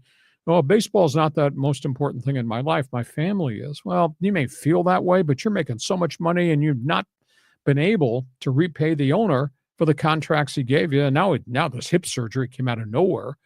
It's just a bad set of circumstances. I don't think he's a bad dude. He just has had a lot of bad luck. It's different from the contract they gave Josh Hamilton, which was stupid considering his track record of drug relapses, and the contract they gave up Justin Upton and Vernon Wells, who I just thought were bad citizens and didn't work real hard. So Arte Moreno's just had a real tough time. The Athletic just did a national survey of Angel fans. 96% of the people who voted in this Athletic website survey said Arte Moreno should sell the franchise. 90% said they have no confidence in Arte Moreno's leadership of the franchise. Boy, that's a crummy way to go into spring training when everybody's supposed to be excited about the start of the Cactus League and the Grapefruit Circuit. Well, yeah, I mean, fans have been calling for him to sell the team. And yeah, there has been a lot of bad luck in Anaheim. I mean, we can make a long list of that. But you know what? Rendon, I'll call him. He's a bum. I mean, just on the basis of getting in an argument with a fan in spring training a year or two ago. And the stupidity of what he said last season. Yeah, like I don't love playing baseball. You're like, come on, man. We'd all kill to have your job. And I'll tell you what, when he was there with the Nationals with Soto and Strasburg and that great run they had, Bryce Harper, I really liked him as a player. I think he was like a number 5 batter, and he was getting like lots of extra base hits. He came out of LSU. He was a really good player, and he got hurt, and he hasn't been able to stay healthy since. Isn't it something? All those guys they stockpiled, and there's not one of them left in baseball. I mean, Harper's in Philadelphia, and might be even a Hall of Fame guy, but Strasburg's gone, and Rendon is gone. They had Soto is obviously forced his way out. They had another young guy, Victor Robles, who was Trey supposed to Turner. Trey Turner, but he's gone. Of course, that was free agency. But at one point, they had all these cornerstone young guys collectively at the same time, and now none of them are in Washington. Well, I remember they had back-to-back years with the number 1 overall pick, and one year it was Strasburg, next year it was Harper. Yeah, and then Rendon came very high on the draft, and good run, but those things don't last forever, especially if guys get hurt. Yeah, and just as an aside, I wish the Washington team would have picked a different name. You know, it's Nationals, and you're in the National League, and it's just kind of a blah name. Yeah, I thought it would have been the Senators again for the third time because there's a lot of history. Not a lot of it's great history, but Washington Senators has been there. But I'm old school, so what can I say? Okay. All right, let's move on. Moving on. Okay, let's go here to Angel, talking about the Angels. With Angels finding their closer and a couple of great arms, they won't make the playoffs, but with a healthy lineup, I see them at best 76 and 86. Well, based on the number of guys they've dragged in, I don't think they're going to lose 99 games this season. No, but they have to get answers. I mean, they've got young guys. Can they keep the young guys on the field healthy? You know, not having Zach Neto, the young shortstop, who I think might be a star in the making. He's coming off shoulder surgery, is a bit of an issue. They need answers from their pitchers. You know, a couple of years ago, Reed Detmers looked like a number 1 guy. And then he had arm problems. They went to the minor leagues. He couldn't get anybody out. It was kind of stunning. They brought him back at the end of last season from AAA, and he pitched a little bit better, but he doesn't seem to be the same guy that he was before. And Sandoval's gone. He's had injury problems. And I feel like I should raise my hand. Let's put a moratorium on criticism of the Angels and Artie Moreno, and let's just see what the collection of guys turns out to be that they brought in. Because getting Kenley Jansen, that's a credibility move. For sure. I like the acquisition of Kyle Hendricks because he was really good before he had these shoulder woes with the Cubs at Wrigley Field. Moncada was a hot prospect till he got hurt. So maybe he'll be different now that he's healthy than he was at the tail end with the White Sox. But at one time, he was just so hot as a Red Sox prospect. So I don't know, maybe we call timeout on criticism of Artie Moreno and John Carpino and just let's see what this collection of guys that they put together turns out to be. Because they spent early in free agency. They got, I call them trusted veterans, not stars, trusted veterans that have played the majors and had some success. And now that they've added some really interesting names here right at the end. So maybe we just back away a little bit and just see if Ron Washington can bring this thing back together. He's got a better team on paper right now, I'll guarantee you, than he had that went 63-99 last season. Yeah, I agree with you. I think that's reasonable to kind of take a step back because they're making the investment. They're trying, you know, where in the past you didn't really understand the strategy. But what's up with our San Diego guy, Mickey Moniak? Isn't he like some arbitration dispute? Yeah, well, he was in arbitration. That's been solved. You know, they've got all these young outfielders who quite never got there. Moniak was a high number 1 pick. He was number 1 overall. And Joe Adell was a high number 1 pick. He had injury problems. Moniak has had 1 or 2 decent seasons. And Odell, he hit 20-plus home runs last season. His batting average is still like 206. He's gotten to be a much better defensive player. He's still there. So if they're going to stay with those guys, because you got to have a 25-man roster, but those guys are more at the bottom of the roster than they are anywhere else. So they need more kids from the farm system to come, but the farm system has been rushed to the front. Most all the good young kids are up there right now. They do have a couple pitchers. There's a pitcher by the name of Caden Dana who might crack that rotation this season. But they got so many question marks around this team, but at least they have numbers for Ron Washington to choose from compared to the numbers he didn't have last year. Yeah. You know, some of the names on that list, like Tim Anderson, I don't have a lot of confidence. I'm hoping for the best, but it's nice to see him still in the league. Well, they're giving trials to guys who once upon a time were pretty good, then had problems. Yeah. We'll see if these guys can bounce back. Okay, thanks for joining us, Angel. Okay, let's talk some Dodgers baseball with Emmanuel. He says, Roki Sasaki isn't starting game 2. He most likely will start the exhibition game before opening day. Well, Dave Roberts indicated that he was thinking that Yamamoto and Sasaki would be starters in 1 and 2 versus the Cubs. Now, again, that's 6 weeks down the road. A lot of things are going to change. You know, somebody develops a blister in spring training, well, then maybe he won't be in the starting rotation to start the season. I mean, there's a lot of things, but this was Dave Roberts speaking on the first day at Camelback Ranch of his theory of what they would do with the rotation. So as of yesterday, that was the comment. Those things could change a week from today or 4 weeks from today, but can't wait for opening day. It is going to be so electric in Japan with the entourage of stars that are coming from the Dodgers and Cubs to play in their home country. Going to be cool. Are they going to do it like last year where they start like a week and a half before the regular season? Yes. So they go out there, then they fly back to spring training. And they take a break, and then the season will start for everybody. Yeah, exactly. That makes sense. So I love it. I love it. I think the international game is great. Okay, let's keep moving here. Let's go to Tim and talking about the Padres. He says, this Pivetta deal and the KBO put Hart could mean that the Padres push to trade Cease and or King. At this point, AJ Preller says no. He says that he believes in the rotation that they've now stockpiled. He said, and he told me last week, as I talked to him directly, we don't have to make a trade. We can start the season with what we have, regardless of what they're earning. Of course, they're going to be paying big payroll on the 1st and 15th of every month if they keep everybody intact. And again, the luxury tax is not configured till October 1st. They don't have to deal anybody yet. Pivetta will be a back of the rotation guy at number 4. That's rock solid. The pitcher who just came from Korea, Kyle Hart, he's got to prove he can pitch at the major league level. I mean, he was a fringe prospect with the Red Sox who just never figured it out. And he went to Korea last season, and he took a whole step back about his regimen, about his mechanics, and he dominated. However, I warn you, Korea is maybe AAA baseball, more AA baseball at its best. So I don't know at this point whether Kyle Hart configures to be a starting pitcher with the Padres or maybe being a starting pitcher in El Paso. He'll get an opportunity to just show his stuff as a left-hander. But this is where the Padres are right now. They got a lot of arms, and now they got a lot of arms that don't have to prove themselves. You know, a week ago this time, we were freaking out. If you have to trade Cease, now you're down one more man in the rotation with Cease and Musgrove gone.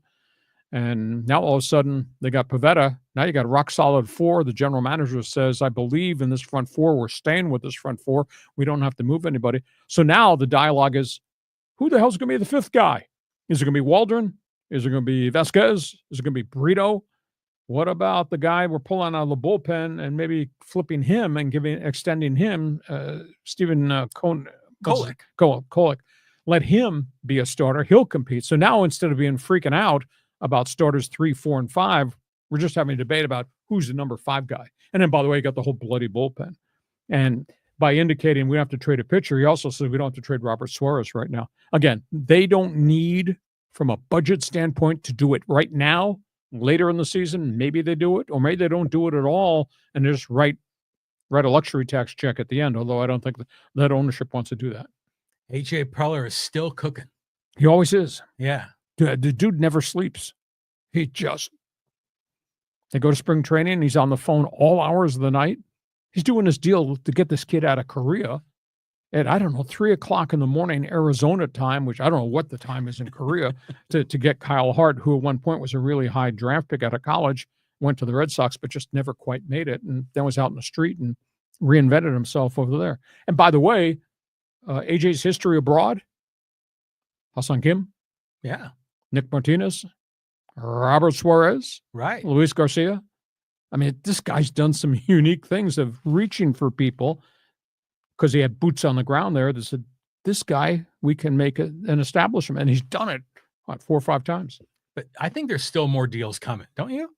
Yeah, but at this point, Arise, you're going to trade Arise. At this point, I don't think they want to. They want to trade Cease. They got Dylan Cease like right before they left for Korea last year. But that was out of necessity and need. Now he's just made the last minute deal for Pivetta. I don't think there's a need to make another transaction. I think rotation is rock solid.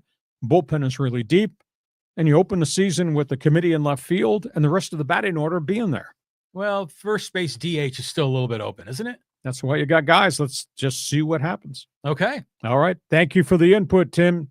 Okay. And here's another comment about the Padres from Rick. And he goes, I'm no Padre fan, but why haven't they brought back David Peralta? It just may be price tag. Maybe he doesn't want to sign for 1.5 million. Every one of those guys that they just signed for 1 to 1.5 million. And Peralta's a vested veteran. I'm a little bit surprised that Jason Heyward would sign for 1 million, but he's in the twilight of his career and he just wants to play and he wants to be on a winner. And there's quite a track record of success for him as a player for the most part and as a clubhouse leader. He's a very strong persona. I interviewed him multiple times. He'd tell you what he thought, which is kind of cool. And there was no public coach speak from Jason Heyward. And the Dodgers, even though he hit 211, he didn't play very well. The Dodgers really liked him as a stabilizer and a veteran influence in the clubhouse. So you bring these guys in. I'm surprised Peralta's not been signed yet, but then again, he's a vested veteran. A certain amount of money you got to pay guys who've been in the league 3 years, 5 years, 7 years, 10 years. You got to pay them. That's a union part of the agreement. You got to pay them a certain amount of money. So that's where we are. Okay, I'm going to share a story that is completely unverified that I saw on social media about Peralta. And he was on Twitch, which is like a social media, but for a lot of gamers go there. And they asked him, he goes, "Hey man, loved you with the Padres. Are you coming back to San Diego?" And he said, "No, I'm not." So he must have gotten the message, from the front office. But I think Jason Heyward is the replacement for Peralta. They're very similar. Exactly. And he can play left. And historically, Jason Heyward's played in right. And Heyward has done some good things as a pinch hitter. And his value inside that clubhouse, he's a stand-up, strong-willed guy, a good guy. He's kind of replaced Peralta as left-handed bat. We'll just see. And things change. If he can't hit and he can't get around on pitches, then he probably gets released. And if Peralta's still out there, because Peralta wasn't playing opening day last season, maybe they bring him back. Anything is possible. One of these guys might turn into Nelson Cruz or Matt Carpenter and just hit the wall, right? Exactly. Okay, we move on. A couple more here. Okay, a couple more. And here's Javi, Dodger fan, peacocking around. Padres turning into the Expendables. Hilarious. Makes us knocking them out last year all the sweeter. But that was last year, and I can't wait for opening day when the Padres play the Dodgers in the first game of the rivalry. We'll just see where it goes. I think, in all honesty, Javi, though, let's be truthful. Padres are a lot better now with Pivetta coming in the front door. Their 4 is pretty damn good. Now, maybe it's not the Dodger 4-man rotation. Maybe it's as close to the Phillies, because I think the Phillies might have the second best rotation. So we got a lot of baseball to play, but I can't wait. I mean, Javi's probably the kind of guy that's calling the Dodgers and say, "Hey, that first game the Padres play, why don't you just put up there on the scoreboard, 'We welcome San Diego Padre players and fans to Dodger Stadium,' and then flash up your World Series ring right there on the scoreboard for everybody to see." Just need to stoke the rivalry a little bit more. Yeah, I love the trolling. I mean, I really do. And these front offices, they think they're taking the high road, but there's still some zingers in there. Some are more subtle than others. I love Javi kind of still going off on the rivalry. The rivalry is what makes sports fun. Sure. The Dodgers do everything right. They're perfect. And they've got everything. They got all the great players, all the stars, no controversies, nothing. It's beautiful. But it's still, like you say, I'm looking forward to opening day. And here's a chance for, the scrappy kid in San Diego to maybe has a shot to knock off the Dodgers. Statements. Somebody can make a statement. They're going to play 13 times this season, so we'll just see where it goes. Okay, let's move on. Okay, move on. We'll talk a little more NHL here. This is with Callan.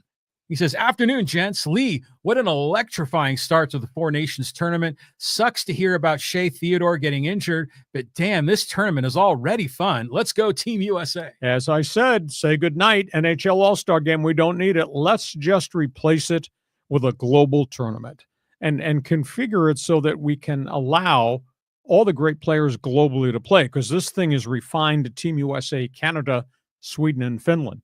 I'd like to see a Team Europe. I'd like to see the Russians be allowed to participate in this tournament, the Ovechkins of the world, etc. Despite what Putin has done, don't penalize the athlete as an innocent victim here. Let them participate. So I'd like to see them expand this thing. And the other factor, nobody's talked extensively about it, is the NHL has now cleared to send its players to the Olympics. They're going back to the Winter Olympics. Tough break for Shea Theodore. I think it's a shoulder injury. He's a Las Vegas defenseman. Actually, he used to be here. He used to be with the San Diego Gulls and went to Anaheim and then got traded. And he's a really good player, and he's making a lot of money on a big multi-year contract, but he got a shoulder injury in game 1. And I think I think they were talking that he's going to be gone 4 to 8 weeks. It was a bit of a blow for Las Vegas. This tournament's been, at least the first game in Montreal was amazing. And we got Team USA versus Finland tonight. Awesome. I want to actually watch these games. I didn't see the first one, but I'm intrigued. But meanwhile, right now in social media, some of these guys are arguing about who's in Scandinavia. Go here to just a quick one to Kier. He goes, Finland isn't part of Scandinavia. Geographically, yes, it is.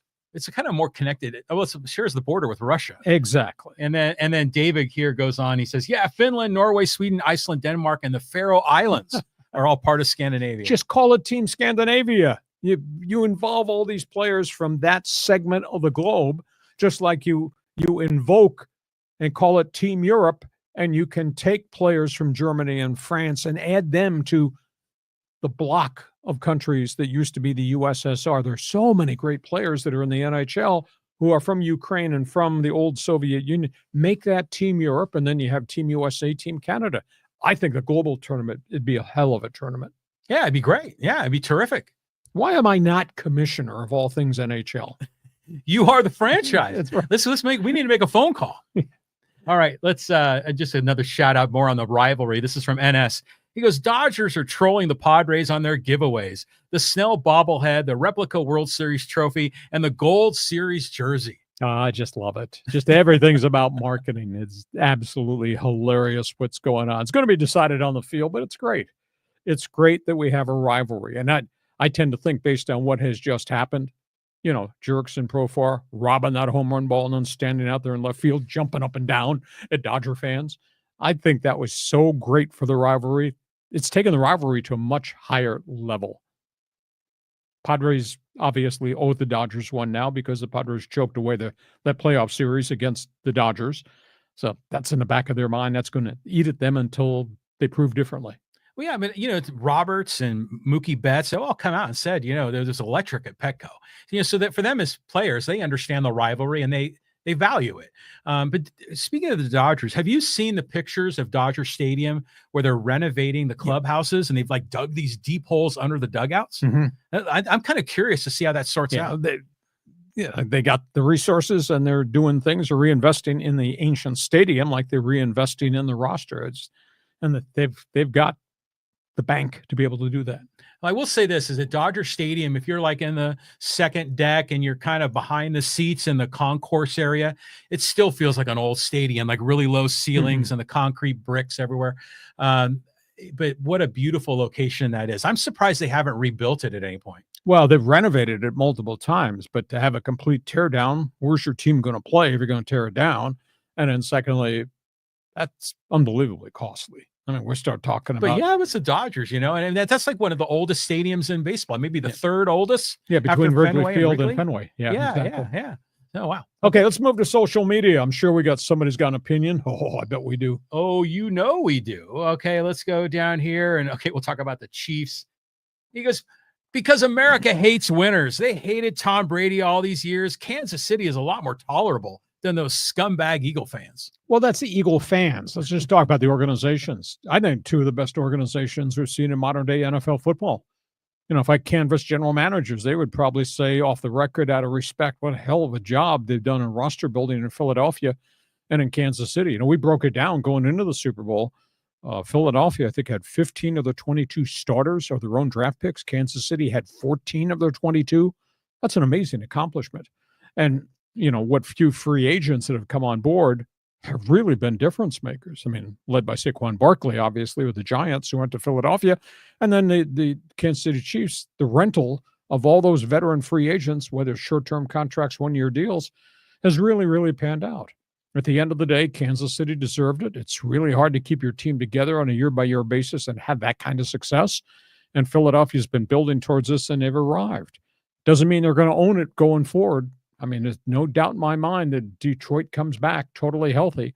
And I'm still a firm believer in a lot of things San Francisco 49er football is all about. And then obviously you got Baltimore, which has got to learn to win in postseason playoff time. There's still some really elite teams in the upper echelon of the AFC and the NFC. Conrad brings up a good point, though. America hates winners, and or gets tired of it. Yeah, but still, you know, we talked about hatred of the good for being good. I mean, it's just, That's a thing in sports, probably because we're in grudge mode and it's rivalry. But normally in America, we celebrate greatness. And, my tune has totally changed on this. I was tired of the Patriots. I was tired of the Lakers, and I was tired of the Chiefs. But then suddenly I flipped and I was rooting for the three-peat. Oh, you wanted to see what Taylor Swift was wearing. Come on, let's be honest. Okay. We move on. Okay, let's go here to Chillin' Cease. He goes, Hacksaw, can't wait for the annual mid-season retraction. You crapped on Preller so much, but after the past few seasons, I think he's earned the benefit of the doubt. You buried him and the team before the 2024 season, and you were incredibly wrong. You'll be wrong again this year, so I'm bookmarking this to link in the comments of your mid-July retraction video. You are hereby mandated to watch us every Monday and every Thursday. Let's be honest, though, here. In Preller's 9 years, has your ass been to a World Series yet? No. Have they gotten themselves in huge financial holes because of the contracts and the way he operated the team and the money he spent on kids that they traded away? Yes. So it's not a complete story yet. I give him credit. He's bold. He has no fear of making deals. He's never been held accountable by ownership. This has been a pretty long run without getting to more than just the playoffs. But they've done well. But they've also choked it away a couple times. I mean, they've had some bad endings. Over the last 4 years, they had one real substandard season, and then this 24 shutout inning stretch in the playoffs last year. And that's tough to swallow, tough to accept. So I hate to dump on you, but these are the facts. These are my opinions off the facts. Accept it if you will. If you don't want it, that's okay. Let's just be realistic. You haven't been to a World Series yet, and that has been the sales pitch forever and ever with A.J. Preller. So let's see if this is the year they flip it. But he's got no fear. He doesn't give a damn about what I think, what you think, etc. He just go make his deals, and we'll go on. And somewhere along the line, do have to win. Somewhere along the line is going to be held accountable. But he's a baseball guy. That's all he does every minute of every day of his life. He's one of the most unique people I've ever crossed paths with. You're sometimes all over the place on this because you were criticizing Preller and Chillin' Cease, which by the way, I like that handle, was right. You were kind of down on him, but then later in the season, you thought AJ Preller should have been Major League Executive of the Year. This thing really came together, but that's because it was bold. But there's also a price to pay. He's traded the farm system away 3 times. They're way over budget. The amount of money he's burned through, I don't know very many other owners that would allow their general manager to do what he did financially and never have success. And he didn't have success up until about 3 or 4 years ago where the product got really good. And at the end of the day, their window to do this, John, is like this. Yeah. Because they got age, and now you got big money tied up going forward and no farm system because he used that as chips to make trades to get veteran players that gave big contracts too. So it should have happened last year, very close to happening last year. Kind of got to have that happen this year or maybe next year. Yeah, well, you figure Machado is kind of getting a little longer in the tooth. Sure. And same with Darvish. And so, yeah, you got to win now. But, Preller, I love the swashbuckling, making the deals, trying hard. Because remember before, Kevin Towers had his arms tied behind his back. He wasn't allowed to do anything. Preller is pushing for a championship as a San Diego fan. I'm thrilled by that. Well, Petco Park is a destination point. It is so much fun to go down there, not just to be in the Gaslamp quarter, but just to be down there as a guy sitting in the press box to observe all this, then a guy taking his wife to games and sitting in section 310 along the first base line. That is such a cool experience. But I hope our community gets a chance to really experience a World Series with the way these guys are doing their business. But please don't hold it against the host because he puts topics on the table with a lot of facts and then he has opinions. That's what we do. Hey, Chillin', if you had your own podcast, you're sitting in this chair, you'd probably be doing the same thing. One man's opinion. Okay. Right. Okay, let's talk a little football because you were hinting about the Rams maybe trading Matthew Stafford. Now, this is Conrad again. He goes, Stafford isn't going anywhere. Rams know they can win another Super Bowl with him. I never thought they were going to trade Stafford. That was the national media that kind of floated that story, but Matthew had not decided whether he wanted to play again, and there's a lot of wear and tear. He's 37 going on 38, and he's had a lot of injuries. He's the heart and soul of everything that's happening there. McVay is the brains, but Matthew Stafford is the leader and the heart and soul. I hate to see them walk away from Cooper Kupp, but you can't have a guy with a $29 million cap figure at age 32.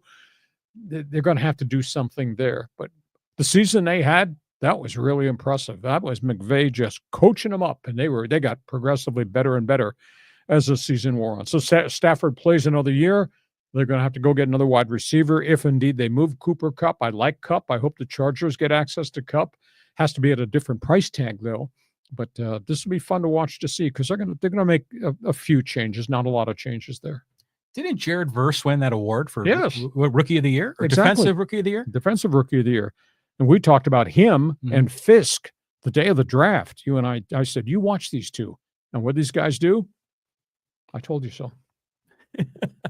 I know what I know, and it's a hell of a lot. Yeah, you too. Thank you. Okay, let's go here. Another Padre comment. And this is more Dodger fans. What's this guy's name? Vicky Me? He goes, I ask you honestly, Lee, what is the problem with professional sports ownership in this town? Pretty sure I'll never see a championship of any kind in this city. Well, that's a bit of a reach.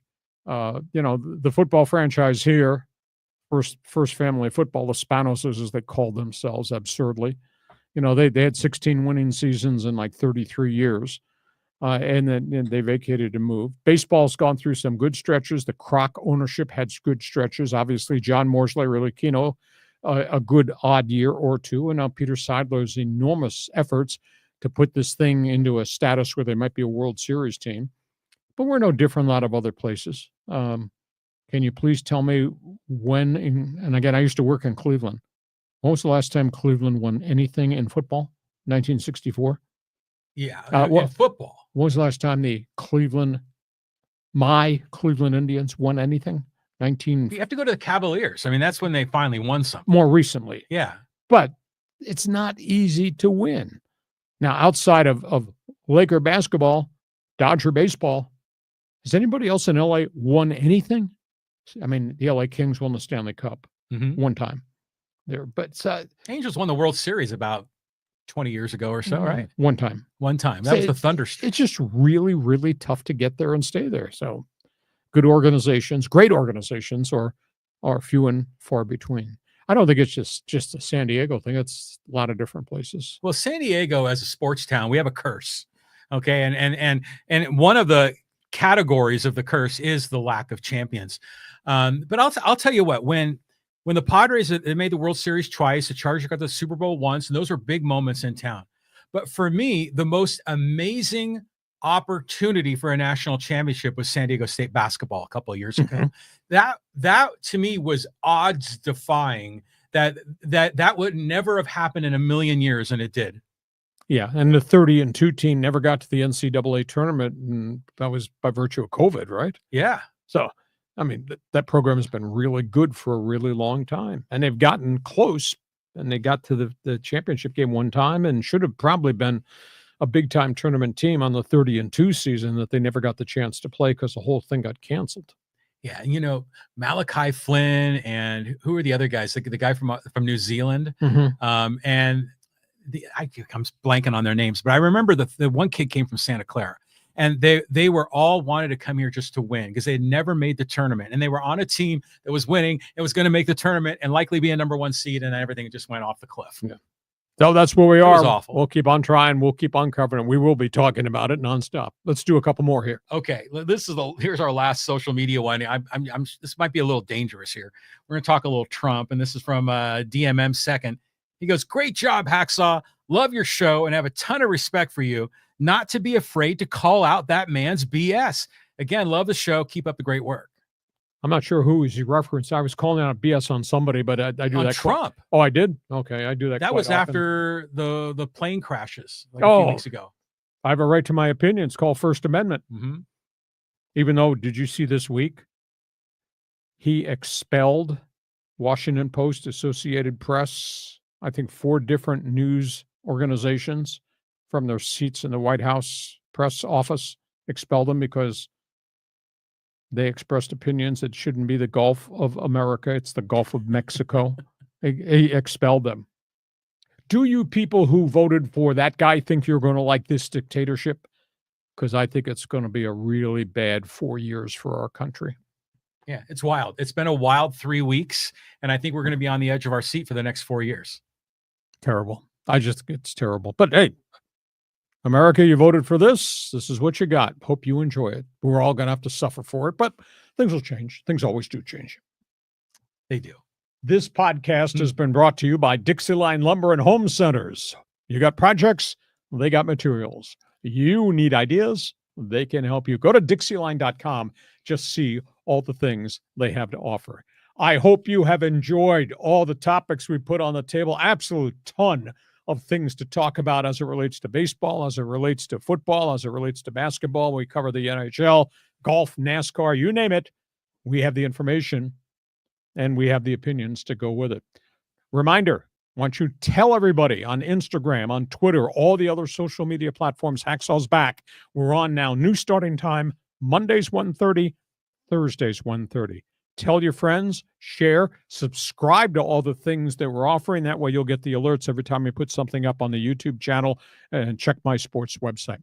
John, take a deep breath. Have a great sports weekend. We'll be back here Monday, and spring training moving into high gear because just around the corner they'll start playing exhibition games too. We'll cover that, and there'll be a lot more stories, I'm sure, in the NFL, plus the push for the playoffs in the NBA and the NHL. Yeah, plus we got UCSD Triton basketball, Aztec basketball. It's a great time of year. When you need to know, we got the info. Hey, great to have you as part of what we're doing on this podcast. Thanks for joining us on Hacksaw's Headlines.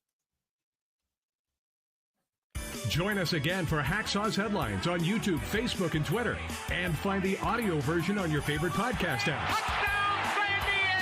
For more content, go to LeeHacksawHamilton.com. Cool.